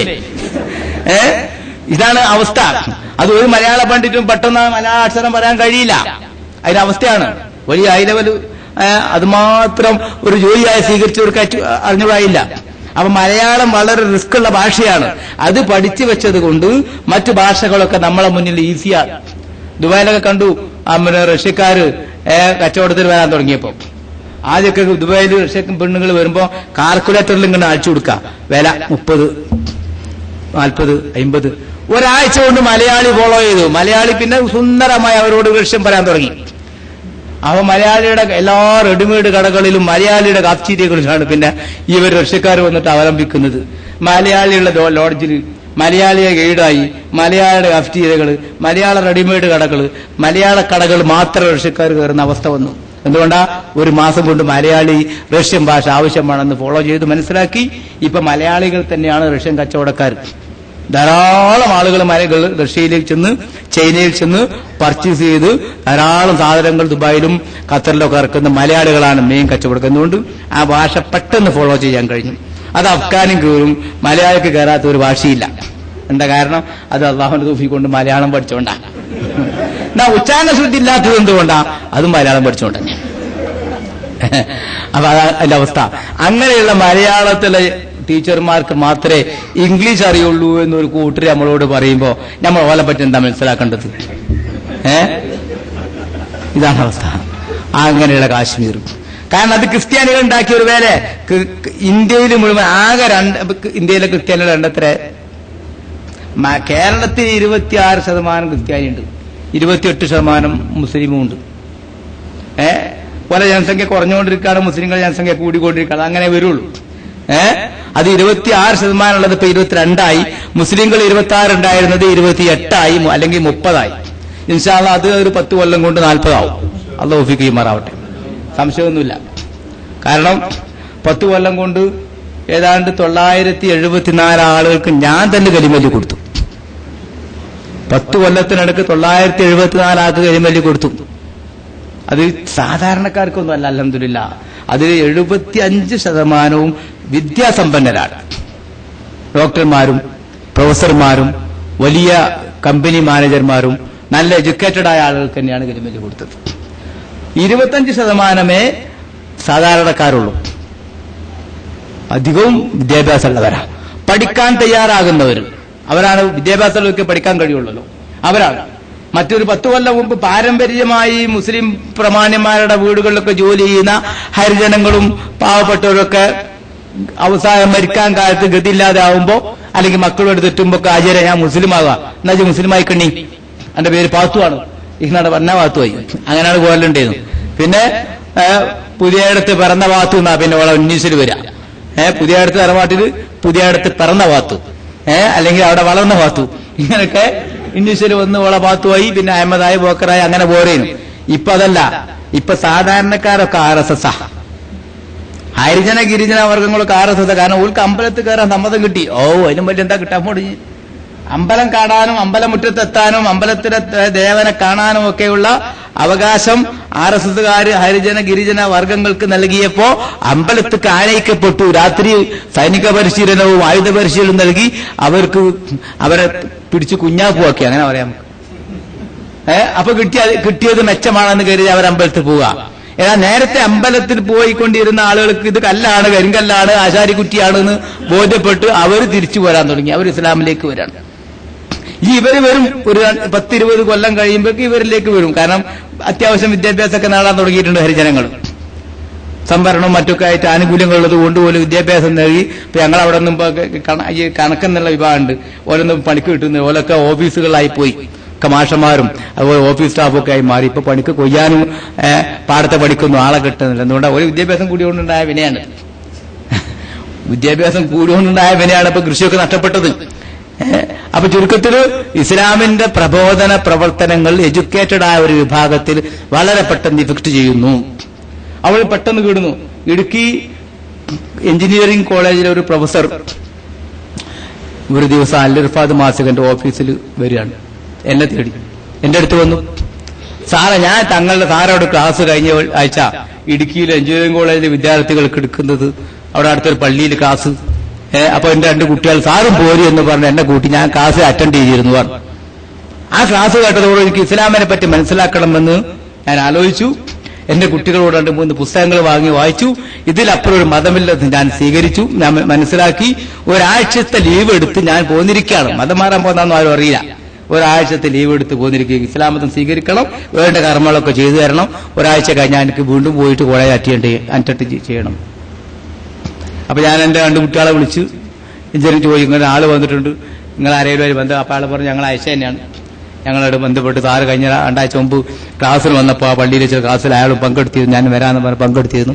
ക്ലാസ് അൽഹംദുലില്ലാ ഇസ്ലാമിനെ പറ്റി നല്ല ഒരാശയം ആണെന്ന് മനസ്സിലാക്കി. ഞങ്ങൾ 2-3 പുസ്തകം കൊടുത്തു. ആ പുസ്തകം വായിച്ചപ്പോൾ എന്തായാലും ഇസ്ലാം സ്വീകരിക്കാൻ തീരുമാനിച്ചു പോന്നിരിക്കുകയാണ്. സാറ് വിശ്വസിക്കാൻ പറ്റുമെന്ന് പറഞ്ഞ് വിശ്വസിപ്പിച്ചു. കലിമ ചൊല്ലി കൊടുത്തു. ഫറൂഖ് റെഡ് ക്രസന്റ് ആശുപത്രിയിൽ അൽഹംദുലില്ലാ സുന്നത്ത് ചെയ്ത് സന്തോഷത്തോടുകൂടെ ഒരാഴ്ച കഴിഞ്ഞ് എല്ലാം റെഡിയായി അദ്ദേഹം പോയി. പോയ ഉടനെ അദ്ദേഹത്തിന്റെ ഫാമിലിയിൽ ചെന്ന് ഭാര്യയെ ഇസ്ലാം മതം സ്വീകരിപ്പിച്ചു. അച്ഛനും അമ്മയും ആരും എതിർത്തെങ്കിലും ഞാൻ അദ്ദേഹത്തോട് പറഞ്ഞിരുന്നു, ആരെതിർത്താലും ശാന്തമായി അവരോട് പ്രതികരിക്കാൻ പാടുള്ളൂ. ഇസ്ലാം ശാന്തിയുടെ മതമാണ്. അങ്ങനെ ശാന്തമായി പ്രതികരിച്ചു. 6 മാസം കഴിഞ്ഞപ്പോഴേക്ക് അച്ഛനും അമ്മയും ഇസ്ലാം സ്വീകരിച്ചു. ചേകന്നൂർ കേസ് അന്വേഷിച്ചുകൊണ്ട് കോഴിക്കോട് ക്രൈംബ്രാഞ്ചിലെ DSP എന്റെ അടുത്ത് വന്ന് അന്വേഷിക്കാൻ വന്നതാണ്. കേസ് അന്വേഷിക്കാൻ വന്ന 6 കൊല്ലം മുമ്പ്. ഈ കേസിന്റെ ഫയൽ ക്ലിയർ ആക്കാൻ വേണ്ടി ഞാൻ അൽ-ഇർഫാദ് ഓഫീസിൽ തന്നെ വിളിച്ചു. ഇങ്ങനെ 3 പോലീസുകാർ വന്നിട്ടുണ്ട്, നിങ്ങൾ അന്വേഷിക്കുമെന്ന് പറഞ്ഞു. ഞാൻ ഫോണ് കൊടുക്കാൻ പറഞ്ഞു. ഫോണ് കൊടുത്ത് ഞാനിപ്പോ മലപ്പുറത്താണ്, മറ്റന്നാള് ഉച്ചയ്ക്ക് 2 മണിക്ക് ഇർഫാദ് ഓഫീസിൽ വരാമെന്ന്. ആയിക്കോട്ടെ, കുഴപ്പമില്ല പറഞ്ഞ മാർക്ക് തന്നെ ഞാൻ ചെന്നു. അവരെത്തി. 1 മണിക്കൂർ നേരം അവർ ചേകന്നൂർ കേസുമായി ബന്ധപ്പെട്ട അന്വേഷണങ്ങളൊക്കെ കിട്ടാവുന്നിടത്തോളം എന്തെങ്കിലും കിട്ടുമോ നോക്കി. ഇന്ത്യക്ക് ഒന്നുമില്ല എന്ന് പറഞ്ഞു. നമ്മൾ ചേകന്നൂരിന്റെ ചെറുപ്പത്തിൽ മോങ്ങത്ത് ഞാൻ 5ാം ക്ലാസ് പഠിക്കേണ്ട കാലത്ത് വന്നപ്പോ കണ്ടതാ. പിന്നെ ഇയാൾ മരിക്കുന്നതിന് 4 കൊല്ലം മുമ്പ് ഇമ്പീരിയൽ ലോഡ്ജിൽ ഞങ്ങൾ ഒരു മീറ്റിംഗ് കൂടുമ്പോ അവിടെ ചേകനൂർ 4 ആളും ചോറ് വെച്ച് പോകുമ്പോ ഒരാളിനോട് അതാണ് ചേകനൂർ എന്ന് പറഞ്ഞു. ഇങ്ങനെ 2 വട്ടം ഞാൻ അയാളെ കണ്ടത്. പിന്നെ നമുക്ക് അയാളെ പറ്റി ഒന്നും അറിയില്ല. അങ്ങനെ 1 മണിക്കൂർ നേരം സംസാരിച്ച് ജ്യൂസൊക്കെ വാങ്ങിക്കൊടുത്ത് പോകുമ്പോ ഞാൻ യൂസുഫ് അലിയുടെ ഖുർആൻ ട്രാൻസ്ലേഷൻ 3 ആൾക്കും ഓരോ കോപ്പി കൊടുത്തു. ഇതുകൊണ്ട് സാറ് വായിക്കും. ഇസ്ലാമിനെ പറ്റി ജസ്റ്റ് മനസ്സിലാക്കാലോ. ഇസ്ലാം സ്വീകരിക്കാൻ വേണ്ടി ഒന്നല്ല കേട്ടോ. ഇസ്ലാമിനെ പറ്റി ജസ്റ്റ് ഒന്ന് മനസ്സിലാക്കണ്ട. നിങ്ങളൊക്കെ ഉയർന്ന ഉദ്യോഗസ്ഥന്മാരാണ്. ഒരു മതത്തെപ്പറ്റി മനസ്സിലാക്കിയെങ്കിലേ ആ മതത്തെ ഉൾക്കൊള്ളാനും അവരുമായി സംസാരിക്കാനും കഴിയൂ. ഇത് ബൈബിളാണ്, അത് ഗീതയാണ്, ഇത് മറ്റേ അങ്ങനെ എന്റെ ഓഫീസിലുള്ള മറ്റ് വേദഗ്രന്ഥങ്ങളെ കാണിച്ചു കൊടുത്തു. ഞാനിതൊക്കെ വായിക്കുന്ന ഒരാളാണ്. അതുകൊണ്ട് സാർക്ക് ഞാൻ ഖുർആൻ പരിഭാഷ തരിക. 3 ആള് സന്തോഷത്തോടെ വാങ്ങിപ്പോയി. കുറച്ച് 6 മാസം കഴിഞ്ഞപ്പോ ക്രിസ്മസ് വന്നു. ഇയാള് പുസ്തകം ഈ ഖുർആൻ പരിഭാഷ വീട്ടിൽ കൊണ്ടുപോയി, പത്തനംതിട്ടയാണ് ആളെ വീട്. അങ്ങനെ വീട്ടിൽ കൊണ്ടുപോയി വെച്ച് ഫോറസ്റ്റ് ഓഫീസറായ മകള് ആ വീട്ടില് വന്നപ്പോ ഖുർആൻ പരിഭാഷ കണ്ട് അവളത് വായിക്കട്ടെ അമ്മയെന്നും പറഞ്ഞാണ്ട് അമ്മയോട് അമ്മതം കൊണ്ടുപോയി വായിച്ച് 2 മാസം കഴിഞ്ഞിട്ട് അവള് അച്ഛനെ വിളിച്ച് പറ, അച്ഛോ ആ ഖുർആൻ പരിഭാഷ ഞാൻ വായിച്ചു, വളരെ വെരി ഗുഡ്, വളരെ നല്ല പുസ്തകം, ഞാൻ ആ മതം സ്വീകരിക്കുകയാണ്, ഞാൻ ആ മതം സ്വീകരിക്കുകയാണ്. അപ്പോൾ അച്ഛനാകെ പ്രശ്നമായി. ആകെ ഒരു മകളാണുള്ളത്. ഈ ക്രൈംബ്രാഞ്ച് DSPക്ക് ഒരൊറ്റ മകളാണുള്ളത്. ഓള് പറയാണ് ഞാൻ അച്ഛോ ആ പുസ്തകം വായിച്ചു, ഇസ്ലാം മതം സ്വീകരിക്കുകയാണ്. ബേജാറായി ആളിന്നെ വിളിക്കുന്നത്. ഇയാൾ വിളിച്ചു ഉടനെ പറഞ്ഞ കൊക്കിന് വെച്ചത് കൊളക്കോഴിക്ക് കൊണ്ടുവിട്ടോ. അപ്പൊ ഞാൻ പറഞ്ഞു അങ്ങനെ തന്നെയല്ല സംഭവിക്കുക. കൊക്കിന് വെച്ചത് കൊളക്കോഴിക്കനെ കൊണ്ട്, കൊക്ക് വളരെ വിദഗ്ധനാവാൻ പാട് രക്ഷപ്പെടും, കൊളക്കോഴി വാഹവാട് അവൾക്ക് കൊള്ളും, സാധാരണയാണ്. എന്താ സംഭവം എന്ന് വെച്ചപ്പോ അയാൾ സംഗതി പറഞ്ഞു. അപ്പൊ അതിനിപ്പോ എന്താ സാറെ കുഴപ്പം? സാറെ ഭാര്യ ഹിന്ദുവാണ്, സാർ ക്രിസ്ത്യാനിയാണ്, ഒരു മോള് മുസ്ലിം ആയിക്കോട്ടെ, ഇന്ത്യന്റെ ഒരു യൂണിറ്റി ആയില്ലേ വീട്.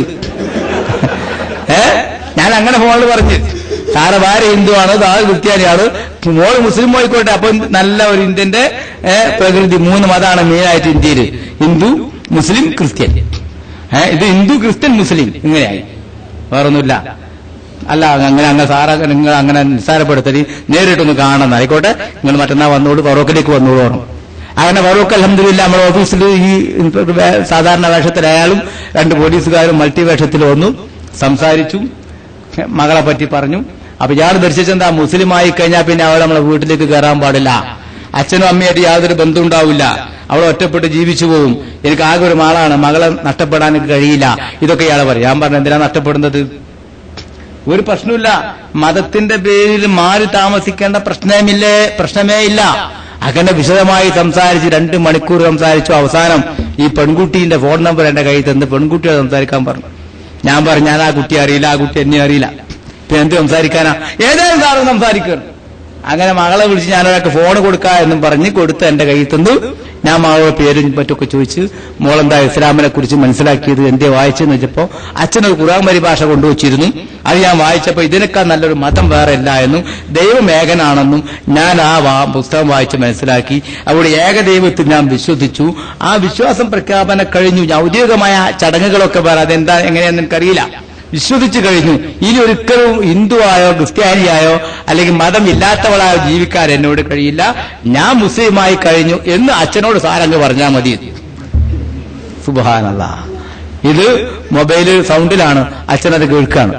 അങ്ങനെ അച്ഛനാകെ പറഞ്ഞു, കെട്ടിപ്പിടിച്ച് കരയാണ്. പിന്നെയാണ് ഞാൻ പറഞ്ഞു നിങ്ങളെന്തിനാ കരയുന്നത്? നിങ്ങളെ വീട്ടിൽ തന്നെ താമസിക്കുന്നു, നിങ്ങളെ മകള് തന്നെയാണ്, അച്ഛനാണ് നിങ്ങൾ, ഇത് അമ്മയാണ്, ഒരു വ്യത്യാസവും ഇതില്ല. ഇന്നലെ വരെ അവളുടെ അച്ഛനും അമ്മയും ആരാണോ അവർ തന്നെയാണ് ഇന്നും ഉള്ളത്. ഇന്നലത്തെക്കാൾ റെസ്പെക്റ്റും ഇന്നലത്തെക്കാൾ സ്നേഹവും അച്ഛനോടും അമ്മയോടും അവൾക്കുണ്ടാകും എന്ന് പറഞ്ഞു. അങ്ങനെ മോളെ വിളിച്ച്, മോളെന്നാലും നേരെ വാ, എപ്പോഴാ വരാൻ പറ്റുക? അവള് പറഞ്ഞു എനിക്ക് അടുത്ത ഞായറാഴ്ച ഒഴിവാണ്, ഞായറാഴ്ച വരാം. അയാളും പറഞ്ഞു ഞായറാഴ്ച അമ്മക്കും ഓടിയിടെയാണ്, ഞായറാഴ്ച സാറേ മോളിയും കൊണ്ടുവരാം, അവളോട് സംസാരിച്ചൊന്നും മനസ്സിലാക്കി കൊടുക്കുക. അൽഹംദുലില്ലാഹ് ഞായറാഴ്ച മോളിയും കൊണ്ടുവന്നു. മോള് അവിടെ വെച്ച് കലിമ ചൊല്ലി ഔദ്യോഗികമായി മുസ്ലിമായി അച്ഛനെയും അമ്മയും സാക്ഷി നിർത്തി. അച്ഛന്റെയും അമ്മയുടെയും സാക്ഷിയോടുകൂടെ മകള് മുസ്ലിമായി. എന്ത് കാരണം? ഖുർആൻ പരിഭാഷ കൊടുത്തത്. ആർക്ക്? അച്ഛന്. അത് കിട്ടിയത് ഹിദായത്ത് വിധിച്ചതാർക്കാണ്? മകൾക്ക്. പിന്നെ പലപ്പോഴും ആ ഓഫീസർ മതി, ഇപ്പൊ അയാള് കോഴിക്കോട് നിന്ന് വിട്ടു, ഇപ്പോ പിന്നെ കുറെ പാലക്കാടായിരുന്നു, ഇപ്പൊ കോട്ടയത്താണ്. ഇടക്ക് വേണ്ട പറയാറുണ്ട്. അപ്പൊ ഞാൻ പറഞ്ഞു നിങ്ങൾ ഇസ്ലാമിനെ കുറിച്ച് പഠിച്ചോ? പഠിച്ചുകൊണ്ടിരുന്നോ? ഞാൻ പഠിച്ചിട്ടില്ല, പഠിച്ചാലും ഇപ്പൊ പെട്ടെന്ന് ഉൾക്കൊള്ളാൻ കഴിയില്ല, റിട്ടയർഡ് ആകട്ടെ എന്ന് പറഞ്ഞുകൊണ്ടിരിക്കുക. അതാണ് അവസ്ഥ. അപ്പൊ ഇസ്ലാമിനെ കുറിച്ച് മനസ്സിലാക്കാനുള്ള സാഹചര്യം ഉണ്ടായാൽ ഏത് വലിയവരും ഇസ്ലാമിലേക്ക് വരും, ഒരു പ്രയാസമില്ല.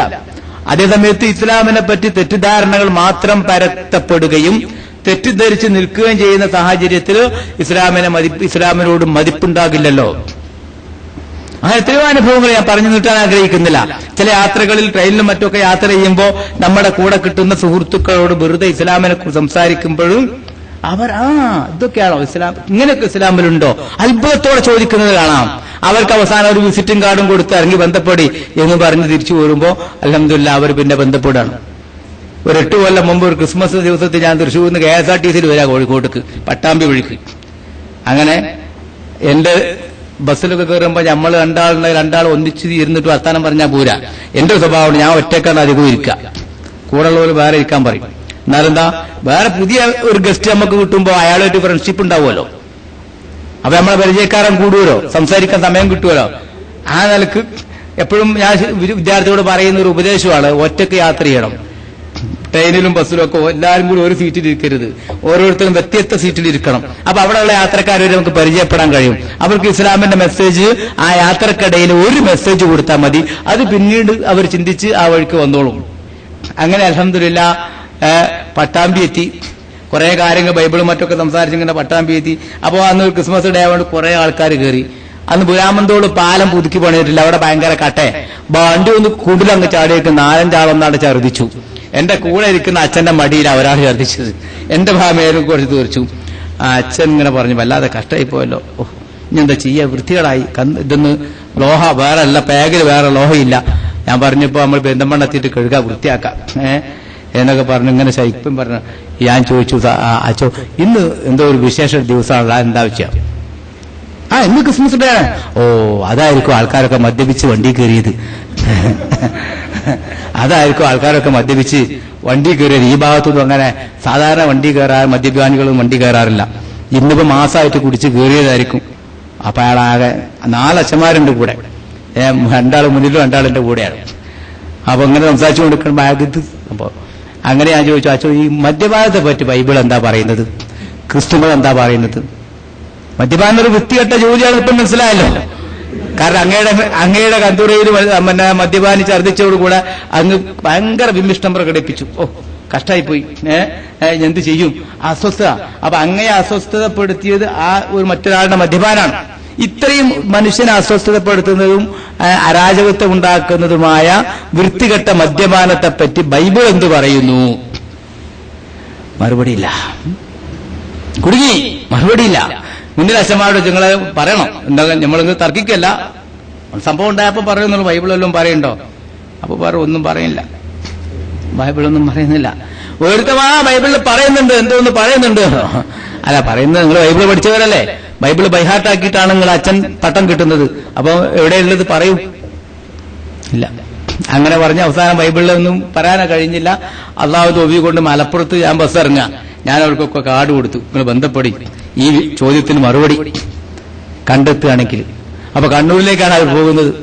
അയാൾ ഒരു മാസം കഴിഞ്ഞിട്ട് അച്ഛൻ എന്നെ വിളിച്ചു, നമ്പർ കൊടുത്ത് മൊബൈൽ നമ്പറിൽ വിളിച്ച് എന്നോട് പറഞ്ഞു, സാർ അന്ന് പട്ടാമ്പിയിൽ വെച്ച് മദ്യപാനികൾ കയറി കന്തൂരയിൽ നമ്മളെ ലോഹയിൽ ഛർദ്ദിച്ചു, എന്റെ ലോഹയിലാണ് ഛർദ്ദിച്ചത്.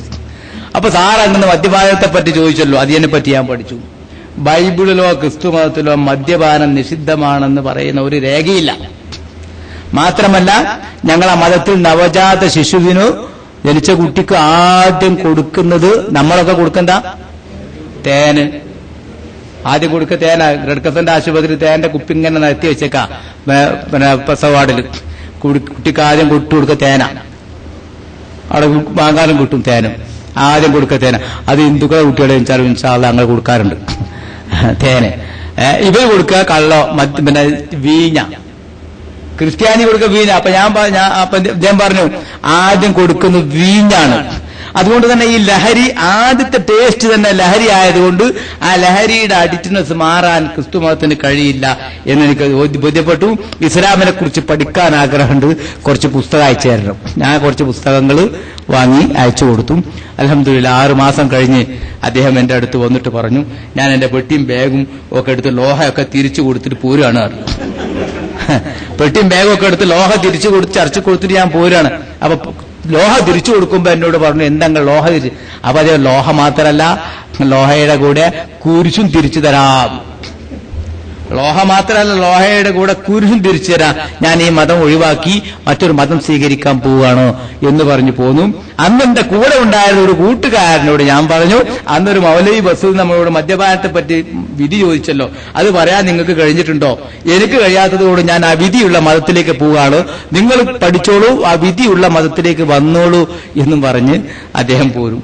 കോഴിക്കോട് വന്ന് അൽഹംദുലില്ലാഹ് റിഫാദിൽ വന്ന് ഫറാഖ് കൊണ്ടുപോയി 2 ദിവസം താമസിച്ച് ഇസ്ലാമിനെ കുറിച്ചുള്ള ഡൗട്ടുകളൊക്കെ തീർത്തു കൊടുത്തു. അവസാനം അയാൾ ലാ ഇലാഹ ഇല്ലല്ലാഹ് ചൊല്ലി മുസ്ലിമായി. എത്ര അനുഭവങ്ങളാണ്. കോഴിക്കോട് സംസ്കൃതം കോളേജിൽ പഠിക്കുന്ന ഒരു സംസ്കൃത കോളേജിലെ കമ്പ്യൂട്ടർ പ്രൊഫസർ, ഒരു പെൺകുട്ടി, തളിപ്പറമ്പ് അടുത്ത ഒരു ഹിന്ദു ഏരിയയിലെ കണ്ണൂർ ജില്ലാ മാർക്സിസ്റ്റ് പാർട്ടിയുടെ ജനറൽ സെക്രട്ടറിയുടെ മോള്, ഒരൊറ്റ പെൺകുട്ടിയാണ് അച്ഛനും അമ്മയ്ക്കുള്ളത്. 5-6 ബസ്സും സൗകര്യമൊക്കെ ഉള്ള വീട്. ആ കുട്ടി ഒരു സെന്റ് എടുത്ത് വന്നിട്ട് ചോദിക്കുകയാണ്, സാറേ ഈ പ്രപഞ്ചത്തിന്റെ വേൾഡിന്റെ ആദ്യത്തെ അവസ്ഥ എന്താണ്, അതിനെപ്പറ്റി ഖുർആൻ എന്തെങ്കിലും പറയുന്നുണ്ടോ? ഈ വേൾഡിന്റെ ഫസ്റ്റ് ഘട്ടത്തെക്കുറിച്ച് ഖുർആൻ വല്ലതും പറയുന്നുണ്ടോ? അപ്പൊ ഞാൻ പറഞ്ഞു, കാലത്തറത്തുക്കംപത്തക്കനാഹുമാ എന്ന് ഖുർആൻ പറയുന്നുണ്ട്. കാനത്തറത്തുക്കംപത്തക്കനാഹുമ, ആകാശവും ഭൂമിയും ഒക്കെ ഒട്ടിപ്പിടിച്ചു നിൽക്കുന്ന ഒരു ഗ്ലോബ് പോലെയായിരുന്നു. പിന്നെ പത്തക്കനാഹുമ, ആ ഗ്ലോബിനെ ഞാൻ ഭിന്നിച്ചു, വിഭജിച്ചു. അങ്ങനെ ലോകത്ത് വ്യത്യസ്ത മേഖലകളിൽ ഗ്ലോബിന്റെ കഷ്ണങ്ങളെ നിർത്തി. അതിലൊരു കഷ്ണം ഭൂമി, ഒരു കഷ്ണം ചന്ദ്രൻ, ഒരു കഷ്ണം ചൊവ്വ, മറ്റൊരു കഷ്ണം സൂര്യൻ, ഇങ്ങനെ വ്യത്യസ്ത ഗോളങ്ങളും വസ്തുക്കളുമായി ഭിന്നിപ്പിക്കപ്പെട്ടതാണ് എന്ന് ഖുർആൻ പറയുന്നു. ഉടനെ ആ പെണ്ണ് ബാഗ് തുറന്നിട്ട് എനിക്ക് ഇത് കാണിച്ചു തരാം. അപ്പൊ ഇത് ഞാൻ അതിന് ഒരു കൊല്ലം മുമ്പ് ദുബായിൽ IPC ഓഫീസിൽ നിന്ന് കമ്പ്യൂട്ടറിലൂടെ കണ്ടതുകൊണ്ട് എനിക്ക് പെട്ടെന്ന് മനസ്സിലായി. ഇതായിരുന്നു ആദ്യത്തെ അവസ്ഥ എന്ന് അമേരിക്കയിൽ നിന്ന് ഒരാൾ സൈറ്റിലൂടെ തന്നതാ. ആ കൂടുതൽ ഒരു അറബി വേർഡും ഉണ്ട് സാറേ. അതെന്താ നോക്കുമ്പോ ഞാൻ പറഞ്ഞ കാനത്താറത്തക്കൻ അതന്നെ ഞാൻ പറഞ്ഞത്, അതെന്നെ വാക്കന്നെ അത്, കാനത്താറത്തക്കൻ ഫത്തക്കനാഹുമ. അതോടനുബന്ധിച്ച് ഭൂമിയുടെയും അതുപോലെ ആകാശത്തിന്റെയും ഒക്കെ വിഷയങ്ങൾ ചർച്ച ചെയ്യുന്ന 2-3 ആയത്തുകളും ആ കടലാസ് കൊടുത്തിട്ടുണ്ട്. അങ്ങനെ ആ കുട്ടി സംസാരിച്ചു. തൽക്കാലം കുറെ 1 മണിക്കൂർ 1.5-2 മണിക്കൂറോളം കാര്യങ്ങൾ ഇസ്ലാമിനെ പറ്റി പറഞ്ഞു. നിങ്ങൾ ക്രിസ്ത്യൻ കോളേജിലാണല്ലോ കോഴിക്കോട്, അവിടെ ലൈബ്രറി ഖുർആന്റെ പരിഭാഷകളുണ്ടോ എന്ന് പരിശോധിക്കൂ. ഉണ്ടെങ്കിൽ ഈ ആയത്ത് നമ്പർ എഴുതി കൊടുത്തു. ആ ആയത്ത് നമ്പറിൽ ഖുർആൻ പരിഭാഷ എന്താ പറഞ്ഞത് പഠിച്ചോന്ന് പറഞ്ഞു. അങ്ങനെ പെൺകുട്ടി പിറ്റേ 4 ദിവസം കഴിഞ്ഞ് എന്നെ വിളിച്ചു. ഞാൻ ലൈബ്രറി ആകെ പരതി 9 ഖുർആൻ പരിഭാഷ ഉണ്ട്. കോഴിക്കോട് ക്രിസ്ത്യൻ കോളേജിന്റെ ലൈബ്രറിയിൽ ഇംഗ്ലീഷിലുള്ള 9 ഖുർആൻ പരിഭാഷ ഉണ്ട്. ഒക്കെ ഓറിയന്റലിസ്റ്റ് പണ്ഡിതന്മാർ എഴുതിയതാണ്. വളരെ വികൃതമായ മോശത്തിലാണ് രൂപത്തിലാണ് അതിനൊക്കെ വ്യാഖ്യാനങ്ങൾ നൽകിയിരിക്കുന്നത്. നിങ്ങളാ പറഞ്ഞ ആയത്തുമായി ബന്ധപ്പെട്ട് അത്തരം ഒരു അർത്ഥം ഒരു വ്യാഖ്യാനങ്ങളും കാണാനില്ല. അങ്ങനെ ഞാൻ വീണ്ടും വരുത്തി ഖുർആൻ നേരിട്ട് മറിച്ച് കാര്യങ്ങൾ അവർക്ക് പഠിപ്പിച്ചു കൊടുത്തു, മനസ്സിലാക്കി. അപ്പൊ ആള് പറഞ്ഞത് ഉൾക്കൊള്ളണം. ഞാൻ പറഞ്ഞ പോരാ, ഇസ്ലാമിന്റെ മറ്റു കാര്യങ്ങൾ ഖുർആനും അത് മാത്രമൊന്നുമല്ല പറയണത്. 6666 ആയത്തുകളിൽ ജീവിതം മുഴുവനും പകർത്തി തരുന്നുണ്ട് ഖുർആൻ. അതുകൊണ്ട് ഖുർആൻ വളരെ വിശദമായി മനസ്സിലാക്കണം. ഖുർആൻ പരിഭാഷ കൊടുക്കാൻ പറ്റി നമ്മുടെ കയ്യിലില്ല. ഖുർആൻ പരിഭാഷ കൊടുത്താൽ പെട്ടു, കഴിഞ്ഞു കഥ. ഇതാപ്പ ഖുർആൻ അത് അള്ളാഹു സമദല്ലം വലുത് വലം വലുത് വലമെക്കുള്ളൂ കുഫുവൻ അഹദ്. അതിന്റെ പരിഭാഷ വായിച്ചപ്പോ എന്താ മനസ്സിലാവുക? ഫാത്തിഹ സൂറത്തിന്റെ പരിഭാഷ വായിച്ചാൽ എന്താ മനസ്സിലാവുക? ഞങ്ങളൊരു പരിഭാഷ തയ്യാറാക്കി അവസാനം പ്രസിദ്ധീകരിക്കണ്ടെന്ന് പറഞ്ഞു വെച്ചു. അല്ലേ? ഖുർആൻ പരിഭാഷ ഒരിക്കലും മലയാളത്തിന് അതിനുള്ള കഴിവില്ല. പിന്നെ കൊടുക്കാൻ പറ്റിയ പരിഭാഷ ഉള്ളത് ഉറുദുവില. കൊടുക്കാൻ പറ്റിയ ചില പരിഭാഷകൾ ഉറുദുവില. പക്ഷേ ഈ നമ്മളെ മലയാളികളായ ഈ മുസ്ലിങ്ങൾക്ക് ഉറുദു ഒറ്റ അറിയില്ല. എന്ത് ചെയ്യും? ഖുർആനെ കുറച്ചെങ്കിലും ടച്ച് ചെയ്യാനുള്ള ഒരു ഭാഷ, കഴിവുള്ള ഭാഷ ഉറുദുവാണ്, അറബിയെ. അതുകൊണ്ട് ഉറുദു പരിഭാഷ കൊടുക്കാം. മലയാളത്തിൽ പരിഭാഷ എഴുതിയിട്ട് വെച്ചിരിക്കുക. അഹമ്മദ് കുട്ടി ശോഭരും ഞാനും ഒക്കെ പാടെ എഴുതി അവിടെ റെഡിയാക്കി വെച്ചിട്ടുണ്ട്. പക്ഷെ പ്രസിദ്ധീകരിക്കാൻ മടിച്ചിക്കുക. പലരും ചോദിക്കുന്നുണ്ടെങ്കിലും പോരാ. 8-9 പരിഭാഷ മലയാളത്തിലുണ്ട്. ഒരു പരിഭാഷയും കൊടുത്താൽ ഇസ്ലാമിനെ ഉൾക്കൊള്ളാം. ഇതാപ്പോ ഇസ്ലാം എന്ന് ചോദിക്കും. കഴിഞ്ഞു. ഇതാണ് അവസ്ഥ അല്ലേ കുട്ടി? അങ്ങനെയാണ് അവസ്ഥ. അപ്പൊ അതുകൊണ്ട് അൽഹംദുലില്ലാ പിന്നെ 2 മാസം കഴിഞ്ഞ് ആ പെൺകുട്ടി ഒരു ഫാർമസിസ്റ്റിന്റെ കൂടെ വന്നു. കോഴിക്കോട് നിന്നൊരു മെഡിസിൻ വാങ്ങുമ്പോൾ ഒരു ഫാർമസിസ്റ്റിനോട് ഇത് ചോദിച്ചത്രേ. അപ്പൊ ആ ഫാർമസിസ്റ്റ് നിങ്ങൾ BMKBCയിലായിട്ട് ബന്ധപ്പെട്ടാൽ മതി. വേറെ ഫാർമസിസ്റ്റ് അക്ബറുമായിട്ട് ഡോക്ടർ അക്ബറുമായിട്ട് ബന്ധപ്പെട്ടാലും മതി. അപ്പോൾ ആദ്യം അക്ബറിന്റെ അടുത്ത് പോയി. അക്ബറിനോട് കുറെ ചോദ്യങ്ങൾ ചോദിച്ചു. അക്ബർ കാര്യമായി മറുപടി പറഞ്ഞിട്ടൊന്നും ഇയാൾക്ക് മനസ്സിലായില്ല. പിന്നെ എന്നോട് വന്നിട്ട് ഞാൻ അക്ബർ അടുത്ത് കഴിഞ്ഞ ആഴ്ച പോയിരുന്നു, എനിക്കൊന്നും ഡൗട്ട് ഒന്നും മനസ്സിലായില്ല സാറേ, അതുകൊണ്ട് കുറെ ഡൗട്ട് ഉണ്ട്. ആയിക്കോട്ടെ വരി. ഫറൂഖിൽ വന്നു. 3 മണിക്കൂർ നേരം ഞാൻ സംസാരിച്ചു. ഒരക്ഷരവും അവർ മറുപടി പറഞ്ഞില്ല. ഞാൻ ചോദിച്ചു, നീ ഡൗട്ട് ചോദിക്കാൻ വന്നാണ്? ചോദിക്കൂ പറഞ്ഞപ്പോൾ എനിക്ക് ഡൗട്ടൊക്കെ കഴിഞ്ഞു. അൽഹംദുലില്ലാ ഈ ഡൗട്ടൊന്നുമില്ല. ഞാനെന്താ വേണ്ടത്? ഞാൻ മതം മാറാൻ തീരുമാനിച്ചു. പെട്ടെന്ന് മതം മാറാൻ പറ്റൂല അറിഞ്ഞ അച്ഛനെ വിളിക്കുകയാണ്. അച്ഛനെ വിളിച്ച് അച്ഛനോട് എന്താക്കുക, അച്ഛൻ ഞാൻ ഇസ്ലാം സ്വീകരിക്കുകയാണ്. എന്നിട്ട് എന്റെ കയ്യിൽ ഒരാളെടുത്ത് ഫോൺ കൊടുക്കാം. ഞാൻ അച്ഛനെ സംസാരിച്ചു. അച്ഛനോട് പറഞ്ഞു, നിങ്ങളെ ഏക മകളാണ് അവർ പറഞ്ഞു. അവർ ഇങ്ങനെ കമ്പ്യൂട്ടർ സയൻസ് എഞ്ചിനീയറാണ്, കോഴിക്കോട് ക്രിസ്ത്യൻ കോളേജിലെ പ്രൊഫസറാണ്. അവർ ഇസ്ലാം സ്വീകരിക്കാൻ വേണ്ടി 2 മാസമായി പഠിച്ചുകൊണ്ടിരിക്കുകയാണ്. സ്വീകരിക്കാമെന്ന് പ്രഖ്യാപിച്ചുകൊണ്ട് എന്റെ അടുത്ത് വന്നിരിക്കുകയാണ്. എന്ത് വേണം? അച്ഛൻ പറഞ്ഞ മറുപടി എന്താ? രസാ, സ്വീകരിച്ചോട്ടെ, ഓൾ സത്യം മനസ്സിലാക്കിയതല്ലേ, അത് സത്യം തന്നെ എനിക്കും അറിയാം, സ്വീകരിച്ചോട്ടെ. പക്ഷെ ഇങ്ങോട്ട് വരുമ്പോ പർദ്ദം ധരിച്ച് വരാൻ പാടില്ല, വേറെ ഡിമാൻഡ് ഒന്നുമില്ല. ഇങ്ങോട്ട് വരുമ്പം പർദ്ദയും ധരിച്ച് വരാൻ പാടില്ല, വേറെ ഡിമാൻഡ് ഒന്നുമില്ല. അപ്പൊ ഞാൻ പറഞ്ഞു, ഇസ്ലാം സ്വീകരിക്കുകയാണെങ്കിൽ പിന്നെ ഇസ്ലാമിന്റെ വേഷം അംഗീകരിക്കണ്ടേന്ന് ചോദിച്ചാൽ കോഴിക്കോട് ഓൾ അംഗീകരിച്ചോട്ടെ, ഇങ്ങോട്ട് വരുമ്പോൾ വേണ്ടെന്നുള്ളൂ, ഞങ്ങൾക്ക് വേണ്ട, ഓൾ അംഗീകരിച്ചോട്ടെ. പിന്നെ ആൾ തുറന്നു പറഞ്ഞു, 10 കിലോമീറ്ററിനൊക്കെ ഒരൊറ്റ മുസ്ലിമും ഇല്ല. അങ്ങനത്തെ ഒരു ഏരിയയിലാണ് ജീവിക്കുന്നത്. ഇവിടെ നല്ല ശതമാനവും BJP-ക്കാരും കുറെ അങ്ങനെ ഞങ്ങളുടെ DYFI-ക്കാരുമാണ് ഉള്ളത്. അപ്പൊ എന്റെ മോള് പർദ്ദ ധരിച്ച് വീട്ടിലേക്ക് വരുന്നത് കണ്ടാ BJP-ക്കാർ എന്തെങ്കിലും ശല്യം ഉണ്ടാക്കും. അതുകൊണ്ടാണ് സാറേ. ഓക്കെ, മനസ്സിലായി, ശരി. നമ്മൾ വീട്ടിൽ പോകുമ്പോൾ പർദ്ദ ധരിക്കേണ്ട സാധാരണ വേഷത്തിൽ തന്നെ പോയാൽ മതി. അൽഹംദുലില്ലാ ഞാൻ പോയിരുന്നു 2 ആഴ്ച മുമ്പ് വെറുതെ പഴയ ഫയലൊക്കെ വെച്ചത് വിളിച്ച പോലെ പറഞ്ഞു, സാറേ പ്രസവിച്ച് കിടക്കുകയാണ്, വീട്ടിൽ തന്നെയാണ്, ഭർത്താവ് ഇവിടെ തന്നെ ഉണ്ട്. അപ്പൊ കുറ്റിപ്പുറത്തുകാരൻ നേരത്തെ വന്ന ആ ഫാർമസി പരിചയപ്പെടുത്തിയ ആ ഫാർമസിസ്റ്റുകാരനൊക്കെ ഒരു കല്യാണം ചെയ്ത് കൊടുത്തു നമ്മൾ നിക്കാഹ്. കുറ്റിപ്പുറത്ത് കുറെ 10-25ഓളം ആളുകൾ ഫറൂഖിൽ വന്നു. അതിൽ നമ്മളെ നൂറ് മൗലവി ഉണ്ടായിരുന്നു. ഓലൊക്കെ വന്നു. അവളെ മുഖാന്തരം ഇവളെ ഈ കുറ്റിപ്പുറത്തുള്ള ഫാർമസിസ്റ്റ് നല്ല മതബോധമുള്ള പ്രവർത്തകനായ ഒരു വ്യക്തിത്വമാണ് നിക്കാഹ് ചെയ്ത് കൊടുത്തു. 1.5 കൊല്ലം മുമ്പ്, കഴിഞ്ഞ 2 ആഴ്ച മുമ്പ്, 2 മാസം മുമ്പ് വിളിച്ചപ്പോ എന്നോട് പറഞ്ഞു, ഞാൻ പ്രസവിച്ചു കിടക്കാണ്, മൂപ്പര് ഇവിടെ ഉണ്ട്, മൂപ്പർക്ക് കൊടുക്കട്ടെ. ആയിക്കോട്ടെ. എവിടെ താമസിക്കുന്നത്? കണ്ണൂരിൽ മാർക്സിസ്റ്റ് പാർട്ടിയുടെ പഴയ സെക്രട്ടറി, ഇപ്പോഴത്തെ ജോയിന്റ് സെക്രട്ടറിയുടെ വീട്ടിൽ ഈ മുസ്ലിം പോയി താമസിക്കുക മോള് പ്രസവിക്കുമ്പോ. എന്നോട് വിളിച്ചു. അൽഹംദുലില്ലാ സന്തോഷമാണ് സാറേ, അച്ഛനും അമ്മയൊന്നും മാറിയിട്ടില്ല, ഞങ്ങളൊരു എതിർപ്പൊന്നുമില്ല, വളരെ റെസ്പെക്ട് ആണ്. ഞങ്ങളെ നിസ്കരിക്കുമ്പോഴൊക്കെ അവർ 2 ആളും നോക്കി ഇങ്ങനെ നിൽക്കും. എന്നിട്ട് വളരെ മനോഹരമാണ്, നല്ല ദൗത്യമാണ്, നല്ല സ്വഭാവം മാറിയിട്ടുണ്ട്, ഇവിടെ വളരെ മെച്ചപ്പെട്ടിട്ടുണ്ട് എന്ന് സന്തോഷം പറയുന്നുണ്ട്. ഇൻഷാ അല്ലാഹ് മാർക്സിസ്റ്റ് പാർട്ടിയുടെ കാലം കഴിഞ്ഞ അവരൊക്കെ വിശ്വസിക്കും. മാർക്സിസ്റ്റ് പാർട്ടിയുടെ അധികാരകാലം കഴിഞ്ഞാൽ അവരൊക്കെ തിരിച്ചു ഇസ്ലാമിലേക്ക് വരും. അപ്പൊ അങ്ങനെ 100 അനുഭവങ്ങൾ. വിദ്യാസമ്പന്നരായ ആൾക്കാരെ പെട്ടെന്ന് 1 മാസം, 1 ആഴ്ച, 2 ആഴ്ച അല്ലെങ്കിൽ ഒറ്റ മീറ്റിംഗ് കൊണ്ട് അവർക്ക് കാര്യങ്ങൾ മനസ്സിലാക്കാൻ കഴിയും. അപ്പൊ നമ്മൾ ആ ദഅവാ പ്രവർത്തനം ഇസ്ലാമിനെ മറ്റുള്ളവർക്ക് പരിചയപ്പെടുത്തി കൊടുക്കുക എന്നത് നിർബന്ധമാണ്. മുസ്ലിമിന് നിർബന്ധമാണ്. അല്ലാഹു തആല കൽപ്പിച്ചതാണ്. വൽതകും മിൻകും ഉമ്മത്തുൻ യദ്ഊന ഇലൽ ഖൈരി വയഅ്മുറൂന ബിൽ മഅറൂഫി വയൻഹൗന അനിൽ മുൻകർ. നന്മ കൽപ്പിക്കുകയും തിന്മ നിരോധിക്കുകയും ചെയ്യുക. അള്ളാഹുവിന്റെ ദീന് നന്മ കൽപ്പിക്കുകയും തിന്മ നിരോധിക്കുകയും ചെയ്യുന്ന ഒരു ടീം നിങ്ങളിൽ ഉണ്ടാകണം. മാത്രമല്ല ഓരോരുത്തരോടും അല്ലാഹു തആല വമൻ അഹ്സനു ഖൗലൻ മിമ്മൻ ദാ ഇലല്ലാഹ് വഅമില സ്വാലിഹൻ, അല്ലാഹുവിലേക്ക് ക്ഷണിക്കുകയും സൽക്കർമ്മങ്ങൾ ചെയ്യുകയും ചെയ്തവനാണ് ഏറ്റവും പുണ്യവാൻ. അവനേക്കാൾ വലിയ പുണ്യവാൻ ആരാണ്? ഇമാം പണ്ഡിതന്മാരൊക്കെ പറയുന്നുണ്ട്, അല്ലാഹു ഏകനാണെന്ന് മാത്രമേ അറിയുള്ളൂ. ഇമാം ഉദ്ദാലി പറയുന്നുണ്ട്, ഒരാൾക്ക് അല്ലാഹു ഏകനാണെന്ന് അറിയാം, വേറെ ഒരു വസ്തു അറിയില്ല, ആ കാര്യം മറ്റൊരാൾക്ക് പറഞ്ഞു കൊടുക്കൽ അയാൾക്ക് നിർബന്ധമാണ്. ഇതാണ് ഇസ്ലാമിന്റെ അവസ്ഥ. ഞാൻ പണ്ഡിതനല്ലല്ലോ, ഞാൻ വലിയ സുലൈമാൻ വയസ്സൊന്നും ആയിട്ടില്ലല്ലോ, ഞാൻ എങ്ങനെ പറയാ? അത് പറഞ്ഞ് മാറിക്കാൻ പറ്റൂല. നമുക്ക് ഇസ്ലാമിനെ പറ്റി എന്താണ് അറിയുന്നത് അത് നമ്മുടെ കൂട്ടുകാർക്ക് പറഞ്ഞ് മനസ്സിലാക്കി കൊടുക്കേണ്ടത് നമ്മുടെ കടമയാണ്.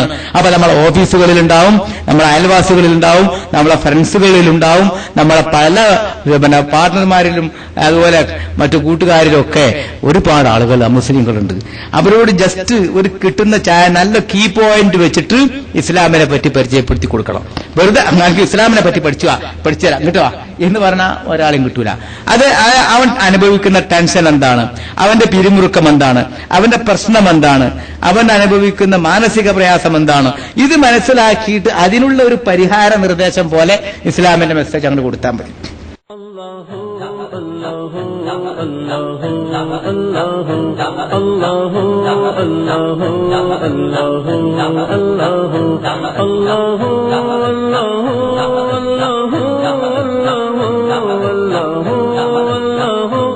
Allah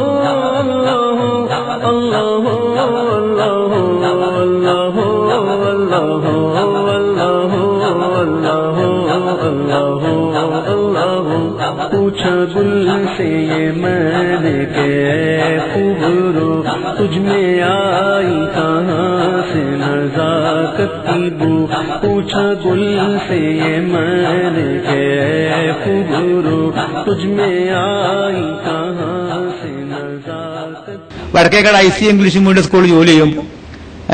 അന്ന് ഡോക്ടർ ജമാൽ മുഹമ്മദ് സാഹിബാണ് പ്രിൻസിപ്പാൾ. ഞാൻ അവിടെ ഇസ്ലാമിക് ഡിപ്പാർട്ട്മെന്റ് ഹെഡാണ്. ഞങ്ങൾ ഒരു സ്കൂളിലെ ഒരു ടീച്ചറുടെ ഒരു സ്വർണ്ണമാല നഷ്ടപ്പെട്ടു. അവർ വന്ന് പ്രിൻസിപ്പാള് പറഞ്ഞു, പ്രിൻസിപ്പാളല്ല ദിക്കറിന്റെ ആളാ, പ്രിൻസിപ്പാള് പറഞ്ഞു, സാറേ എന്റെ സ്വർണ്ണമാല നഷ്ടപ്പെട്ടു, കിട്ടാൻ എന്തെങ്കിലും ഒന്ന് ചെയ്യണമെന്ന് പറഞ്ഞു. ഇംഗ്ലീഷ് മീഡിയം സ്കൂളിലെ പ്രിൻസിപ്പാളാ പറഞ്ഞു. പ്രിൻസിപ്പാൾ അഡ്മോലവിനെ വിളിക്കുക. അങ്ങനെ പ്രിൻസിപ്പാൾ എന്നെ വിളിച്ച് റൂമിൽ ഈ പെണ്ണ് സംസാരിച്ചു കൊടുക്കാം. എന്താ ചെയ്യാ മൗലവി, ഇവളെ 8 പവൻ താലിയാ പോയതിരിക്കുന്നത്, ഗുരുവായൂരിക്കാരുത്തിയാ പെണ്ണ്, താലിമാല പോയത്, അതാണ് ഏറ്റവും വലിയ പ്രശ്നം. സാധാരണ സ്വർണ്ണമാലാണെങ്കിൽ പോയിക്കോട്ടെ നോക്കാം, താലി പോയാൽ കല്യാണ പ്രശ്നമാണത്. അപ്പൊ താലിയാ നഷ്ടപ്പെട്ടിരിക്കുന്നത്, എന്തെങ്കിലും ചെയ്തെന്ന് സാറേ. അപ്പൊ നമുക്ക് അങ്ങനത്തെ രീകത്തും ദിക്റൊന്നും ഇല്ലാത്തതുകൊണ്ട് എന്താ പറയാ. ഞാൻ പറഞ്ഞു, ഏതായാലും അസ്മാഉൽ ഹുസ്ന എല്ലാം പറയാം സാറേ നമ്മള് ഈ ഹിന്ദു ടീച്ചറോടെ അസ്മാഉൽ ഹുസ്ന. അപ്പൊ സാറ് ഓ നല്ലതാണ്. അപ്പൊ മൂപ്പര അസ്മാഉൽ ഹുസ്നന്റെ ഇജാസത്തുള്ള ആളാ പ്രിൻസിപ്പാള്. ഡോക്ടർ ജമാൽ മുഹമ്മദ് സാഹിബ് അസ്മാഉൽ ഹുസ്നന്റെ ഇജാസത്തുള്ള ആളാണ് തമിഴ്നാട്ടിൽ.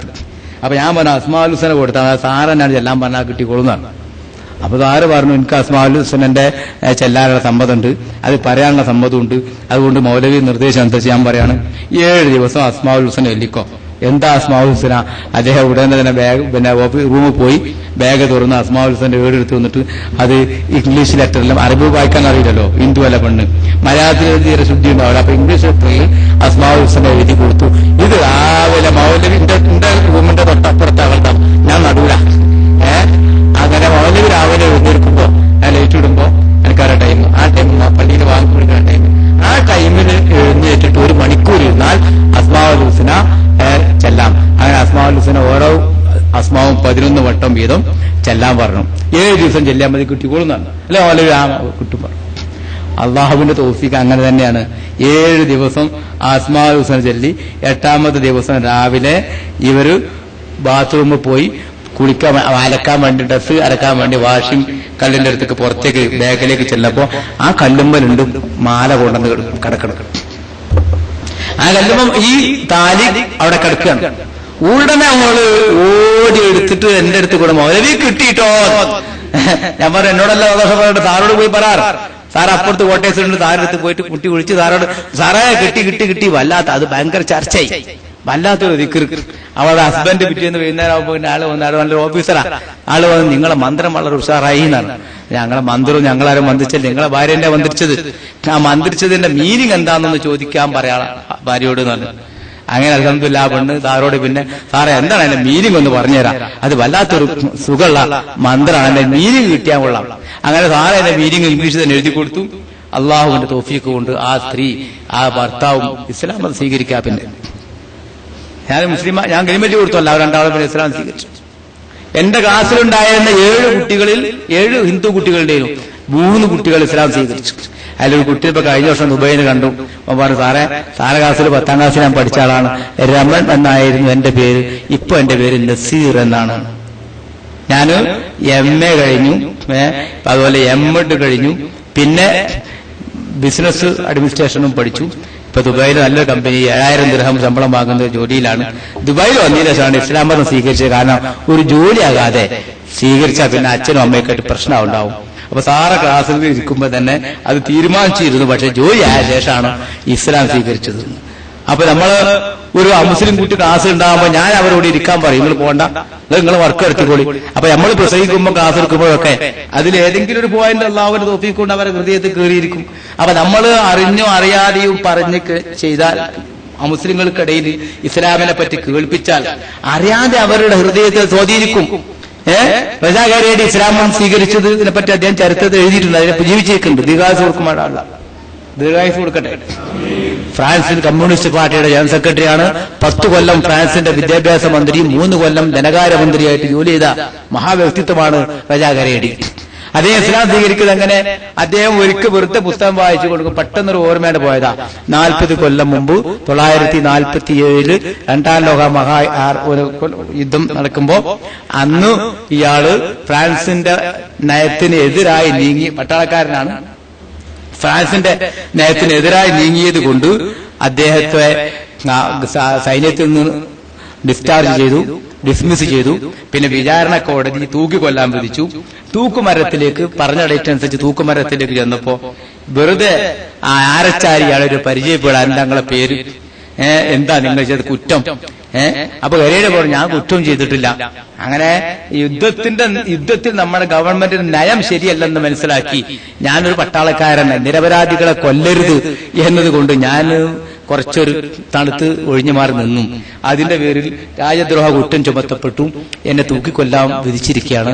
എന്റെ കഴുകുമരത്തിലേക്ക് അങ്ങയുടെ കൈ വരാൻ നേരത്ത് ഇത്തരം ഒരു ചോദ്യത്തിന്റെ പ്രസക്തി എന്താണ് എന്ന് ആരച്ചാരോട് ചോദിക്കുക. അപ്പൊ ആരച്ചാര പറയാം, അയാമേ മുസ്ലിം, ഞാനൊരു മുസ്ലിമാണ്, ആശ്ചര്യക്കാരനായ ഒരു മുസ്ലിമാണ്. നിരപരാധിയായ ഒരാളെ കൊല്ലാനോ തൂക്കിക്കൊല്ലാനോ ഒന്നും എന്റെ മതം അനുവദിക്കുന്നില്ല. അതുകൊണ്ട് ഞാനിപ്പോ പെട്ടെന്ന് വരാം എന്ന് പറഞ്ഞ് അയാള് ഇറങ്ങിപ്പോവാ. പോയിട്ട് ഓഫീസിൽ പെട്ടെന്ന് ലീവ് ലെറ്റർ കൊടുത്ത് അയാൾ നാട്ടു പോവാ. കരേടി പറയാണ്, ലീവ് ലെറ്റർ കൊടുത്ത് നാട്ടു പോവാ. അപ്പൊ തൂക്കേണ്ട ആള് ഡ്യൂട്ടിയിലില്ല, അതുകൊണ്ട് തിരിച്ചുപോയി. തെക്കാലം അന്നത്തെ രക്ഷപ്പെട്ടു. പിന്നെ രണ്ടാമത് പെട്ടെന്ന് ഇയാളോട് ഒരാൾ പറഞ്ഞു, നീ പോയിട്ട് രണ്ടാമത് അപ്പീൽ കൊടുക്കുക. അങ്ങനെ രണ്ടാമത് കോടതി പോയി അപ്പീൽ കൊടുത്തു. അപ്പീൽ കോടതി എന്നെ വെറുതെ വിട്ടു. ഇത് 40 കൊല്ലം കഴിഞ്ഞിട്ട് ഓർമ്മ വരാ, എന്നെ അങ്ങനെ ഒരു മുസ്ലിമിന്റെ ഇസ്ലാമിക ബോധം കൊണ്ട് ജീവൻ രക്ഷപ്പെട്ട് തിരിച്ചു കിട്ടിയ ആളാണല്ലോ ഞാൻ. ആ ഇസ്ലാമിനെ കുറിച്ച് ഒന്ന് പഠിക്കട്ടെ എന്ന് മനസ്സിലാക്കി ഇത്രയും വലിയ ലോക കമ്മ്യൂണിസ്റ്റ് നേതാവായിരുന്ന ഫ്രാൻസിൽ 13 കൊല്ലം മന്ത്രിയായ റജാ ഗരേഡി 6 മാസം കൊണ്ട് ഇസ്ലാമിനെ കുറിച്ച് പഠിച്ച് അദ്ദേഹം ഇസ്ലാം സ്വീകരിക്കുകയാണ്. ഇസ്ലാം സ്വീകരിച്ച് ഇന്ന് എവിടെ ചെന്നാലും ഇസ്ലാമിക് ബുക്ക് സ്റ്റാളുകൾ കയറിയാൽ ഗരേഡിയുടെ പുസ്തകങ്ങളാണ് നിറയെ. അദ്ദേഹം ഫ്രാൻസിൽ എഴുതുന്നു, ലോകത്തിന്റെ വ്യത്യസ്ത ഭാഷകളിലേക്ക് പരിഭാഷപ്പെടുത്തുന്നു. ജീവനുള്ള അൽ ഇസ്ലാമുൽ ഹയ്യ്, ജീവനുള്ള ഇസ്ലാം എന്ന പേരിൽ ഒരു പുസ്തകം ഞാനും പരിഭാഷപ്പെടുത്തിയിട്ടുണ്ട്. പൂങ്കാവനം പ്രസിദ്ധീകരിച്ചാണ് ജീവനുള്ള ഇസ്ലാം. അത് വളരെ ഫിലോസഫിക്കലായിട്ട് ഇസ്ലാമിനെ സമർത്ഥിക്കുന്ന പുസ്തകമാണ്.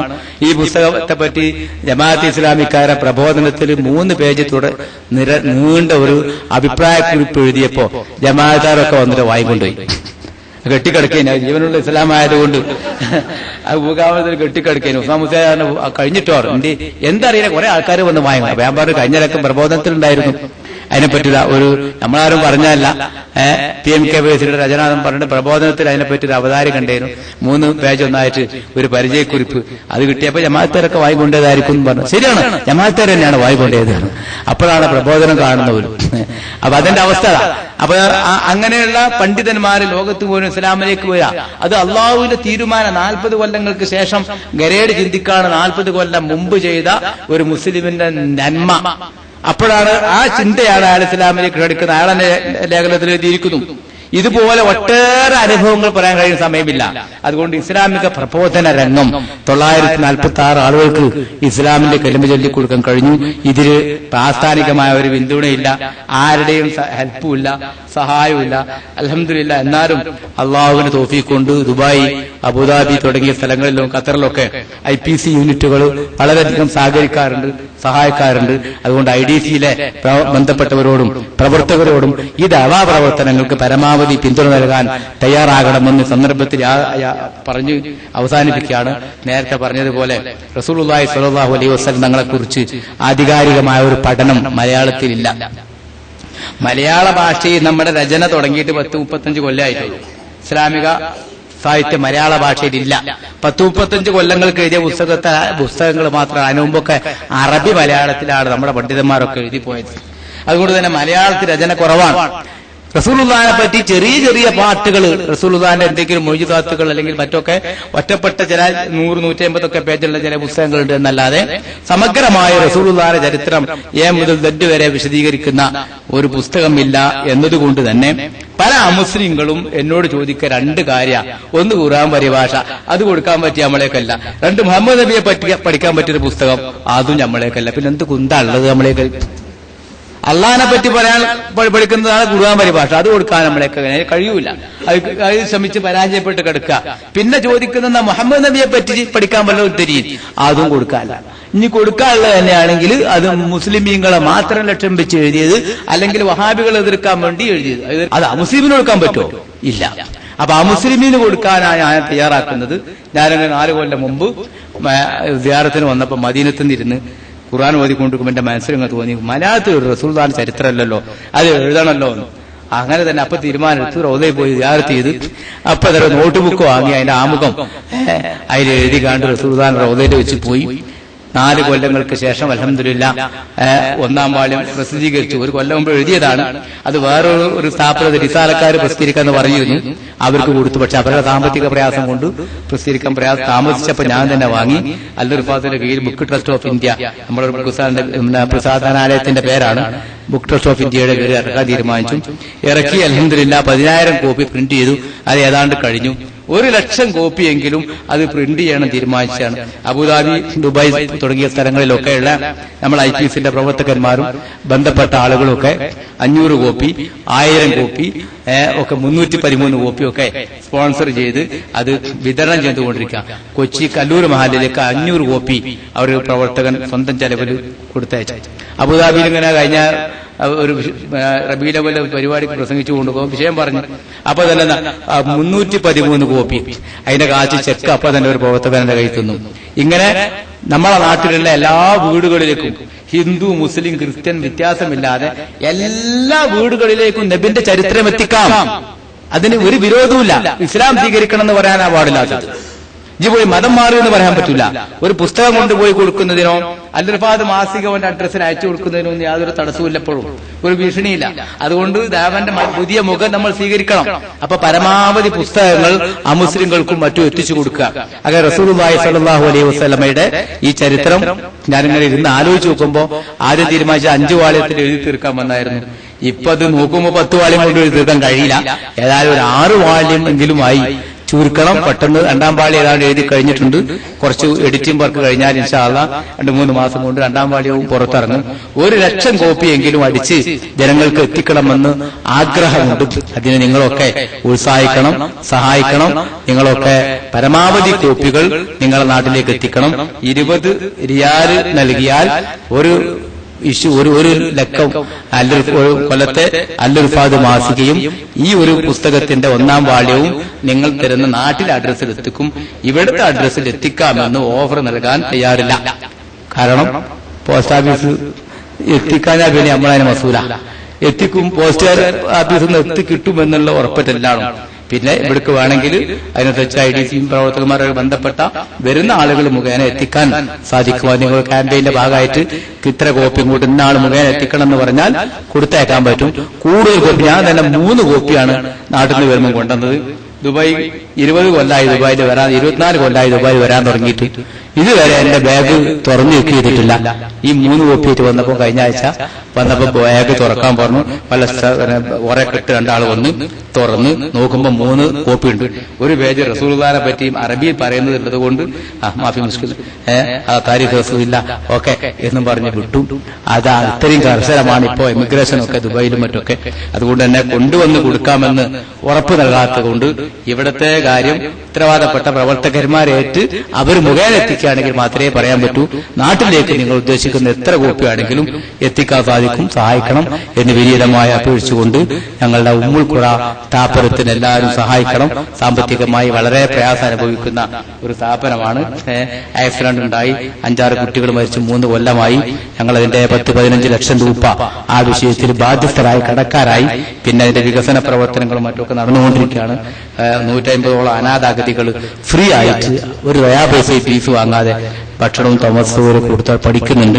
800ഓളം കുട്ടികൾ പഠിക്കുന്ന ഒരു സ്ഥാപനമാണ്. അതുകൊണ്ട് എല്ലാവരും ആ സ്ഥാപനത്തിനെ സഹായിക്കണമെന്ന് വിനീതമായി അപേക്ഷിച്ചുകൊണ്ട് ഞാൻ ചുരുക്കുന്നു. അല്ലാഹു സുബ്ഹാനഹു വ തആല നമ്മുടെ മുറാദുകളെ മനസ്സിലാക്കി തീർമാറാവട്ടെ. നിങ്ങളുടെ പ്രയാസങ്ങളൊക്കെ പരിഹരിച്ചു തീർമാറാവട്ടെ. അഹ്ലുസുന്നത്ത് വൽ ജമാഅത്തിന്റെ ആദർശധാരയിൽ അടിയുറച്ച് വിശ്വസിച്ച് സമൂഹത്തിന് വേണ്ടി പ്രവർത്തിക്കാൻ അള്ളാഹു തൗഫീഖ് നൽകുമാറാവട്ടെ. മുത്ത് ഹബീബ് സല്ലല്ലാഹു അലൈഹി വസല്ലമയുടെ പൊരുത്തവും തൃപ്തിയും നമുക്ക് എമ്പാടും അള്ളാഹു നൽകുമാറാവട്ടെ. ആ നബിയുടെ പൊരുത്തത്തിലായി ജീവിച്ച് മരിക്കാൻ അള്ളാഹു തൗഫീഖ് നൽകുമാറാവട്ടെ. മുത്ത് ഹബീബിന്റെ സന്ദേശം മറ്റുള്ളവർക്ക് പ്രചരിപ്പിക്കാൻ അള്ളാഹു തൗഫീഖ് നൽകുമാറാവട്ടെ. അമുസ്ലിങ്ങൾക്കിടയിൽ ഇസ്ലാമിന്റെ മെസ്സേജ് ഏതെങ്കിലും വിധേന ഒരു മൊബൈൽ മെസ്സേജ് എങ്കിലും ഇസ്ലാമിനെ പറ്റി നൽകി ഞാനും നിന്റെ മെസ്സേജ് മറ്റുള്ളവർക്ക് എത്തിച്ചിരിക്കുന്നു പടച്ചവനെ എന്ന് പടച്ചവനോട് പറയാനെങ്കിലുമുള്ള ഒരു തൗഫീഖ് നമുക്കെല്ലാവർക്കും അള്ളാഹു നൽകുമാറാവട്ടെ. എന്റെ മെസ്സേജ് നീ എത്തിച്ചോ എന്ന് ചോദിച്ചാൽ ഇല്ല എന്ന് പറയേണ്ടി വരുന്ന അവസ്ഥ നമുക്ക് വരുത്താതിരിക്കുമാറാവട്ടെ. ഏതെങ്കിലും ഒരാൾക്കെങ്കിലും ഇസ്ലാമിനെ പരിചയപ്പെടുത്തി അയാൾക്ക് ഇസ്ലാമിനെ എത്തിച്ചു കൊടുക്കുക. മുസ്ലിം ആക്കൽ നമ്മുടെ കടമയല്ല, ഇസ്ലാമിനെ എത്തിച്ചു കൊടുക്കലാണ് കടമ. അത് നിർവഹിക്കാനുള്ള തൗഫീഖ് അല്ലാഹു നൽകുമാറാവട്ടെ. IDC-യുടെ പ്രവർത്തകന്മാർക്കും നമ്മുടെ എല്ലാവർക്കും അല്ലാഹു തആല അതിനുള്ള ഭാഗ്യം നൽകുമാറാവട്ടെ. ശാസ്ത്രീയമായ പ്രവർത്തന മെത്തേഡിലൂടെ എല്ലാ സ്ഥലങ്ങളിലും മുസ്ലിങ്ങൾക്ക് ഇസ്ലാമിനെ എത്തിച്ചു കൊടുക്കാൻ നമുക്ക് കഴിയും. നമ്മൾ അൽഹംദുലില്ലാഹ് മേഖലയിൽ തന്നെയാണ് പ്രവർത്തിച്ചുകൊണ്ടിരിക്കുന്നത്. അതിലൂടെ ഇസ്ലാമിനെ എത്തിച്ചു കൊടുക്കാനുള്ള പുതിയ പദ്ധതികൾ ആവിഷ്കരിച്ച് നടപ്പിലാക്കാൻ അള്ളാഹു തൗഫീഖ് നൽകുമാറാവട്ടെ. നമ്മുടെ രചനയിലും നമ്മുടെ പേനയിലും അള്ളാഹു തആല ബർക്കത്ത് നൽകുമാറാവട്ടെ. രചിച്ചുകൊണ്ടിരിക്കുന്ന റസൂലുള്ളാഹിന്റെ ചരിത്രം സമ്പൂർണ്ണമായി രചിക്കാനും തെറ്റുകൂടാതെ ആവർത്തനങ്ങളില്ലാതെ കൃത്യമായ ഭാഷയിൽ അവതരിപ്പിക്കാനും അള്ളാഹു തൗഫീഖ് നൽകുമാറാവട്ടെ. വായിക്കാനും ഓർമ്മശക്തി അള്ളാഹു നൽകുമാറാവട്ടെ. ഷുഗറുണ്ട്, പ്രഷറുണ്ട്, ഹാർട്ട് പേഷ്യന്റാണ് ഒക്കെ ആരെങ്കിലും വളരെ ആരോഗ്യത്തോടെ അള്ളാഹുവിന് അനുഗ്രഹം കൊണ്ട് പരമാവധി പ്രവർത്തിക്കുന്നുണ്ട്. അള്ളാഹു തആല വീണ്ടും ആരോഗ്യം വർദ്ധിപ്പിച്ചു തരുമാറാവട്ടെ. രോഗങ്ങൾക്കൊക്കെ നമുക്കൊക്കെ ശിഫ നൽകുമാറാവട്ടെ. നമ്മളുമായി ബന്ധപ്പെട്ട രോഗങ്ങൾ അള്ളാഹു തആല ശിഫ നൽകുമാറാവട്ടെ. നമ്മുടെ ഭാര്യമാര്, സന്താനങ്ങൾ, ഉമ്മമാര്, പെങ്ങന്മാര്, ജ്യേഷ്ഠന്മാര്, അനുജന്മാര്, കുടുംബക്കാര് എല്ലാവരുടെയും പാപങ്ങൾ അള്ളാഹു തആല പുറത്തു കൊടുക്കുമാറാവട്ടെ. എല്ലാവരുടെ ആരോഗ്യം അള്ളാഹു തആല ശക്തിപ്പെടുത്തി കൊടുക്കുമാറാവട്ടെ. എല്ലാവരുടെ രോഗങ്ങൾക്ക് അള്ളാഹു തആല ശമനം നൽകുമാറാവട്ടെ. എല്ലാവരുടെയും ഹലാല ആഗ്രഹങ്ങൾ സഫലമാക്കുമാറാവട്ടെ. എല്ലാ മുറാദുകളും മനസ്സിലാക്കി തരുമാറാവട്ടെ. എല്ലാ പ്രതിസന്ധികളിൽ നിന്നും, സാമ്പത്തികമായ പരാധീനതകളിൽ നിന്നും, തൊഴിൽപരമായ പ്രശ്നങ്ങളിൽ നിന്നുമൊക്കെ അള്ളാഹു രക്ഷപ്പെടുത്തി തരുമാറാവട്ടെ. കൂടുതൽ അഭിവൃദ്ധിയുള്ള, വരുമാനമുള്ള, ബറക്കത്തുള്ള ജോലിയും സൗകര്യവും അള്ളാഹു നമുക്ക് നൽകുമാറാവട്ടെ. നമ്മുടെ എല്ലാ നല്ല ആളുകൾക്കും കൂടുതൽ ദീനിനു വേണ്ടി പ്രവർത്തിക്കാനുള്ള തൗഫീഖ് അല്ലാഹു നൽകുമാറാവട്ടെ. ربنا آتنا في الدنيا حسنة وفي الآخرة حسنة وقنا عذاب النار. ربنا تقبل منا إنك أنت السميع العليم وتب علينا إنك أنت التواب الرحيم واغفر لنا ولوالدينا ولجميع المؤمنين ارحمنا بأنواع رحمتك يا أرحم الراحمين. وصلى الله على سيدنا محمد وعلى آله وصحبه أجمعين. سبحان ربك رب العزة عما يصفون. سلام على المرسلين والحمد لله رب العالمين.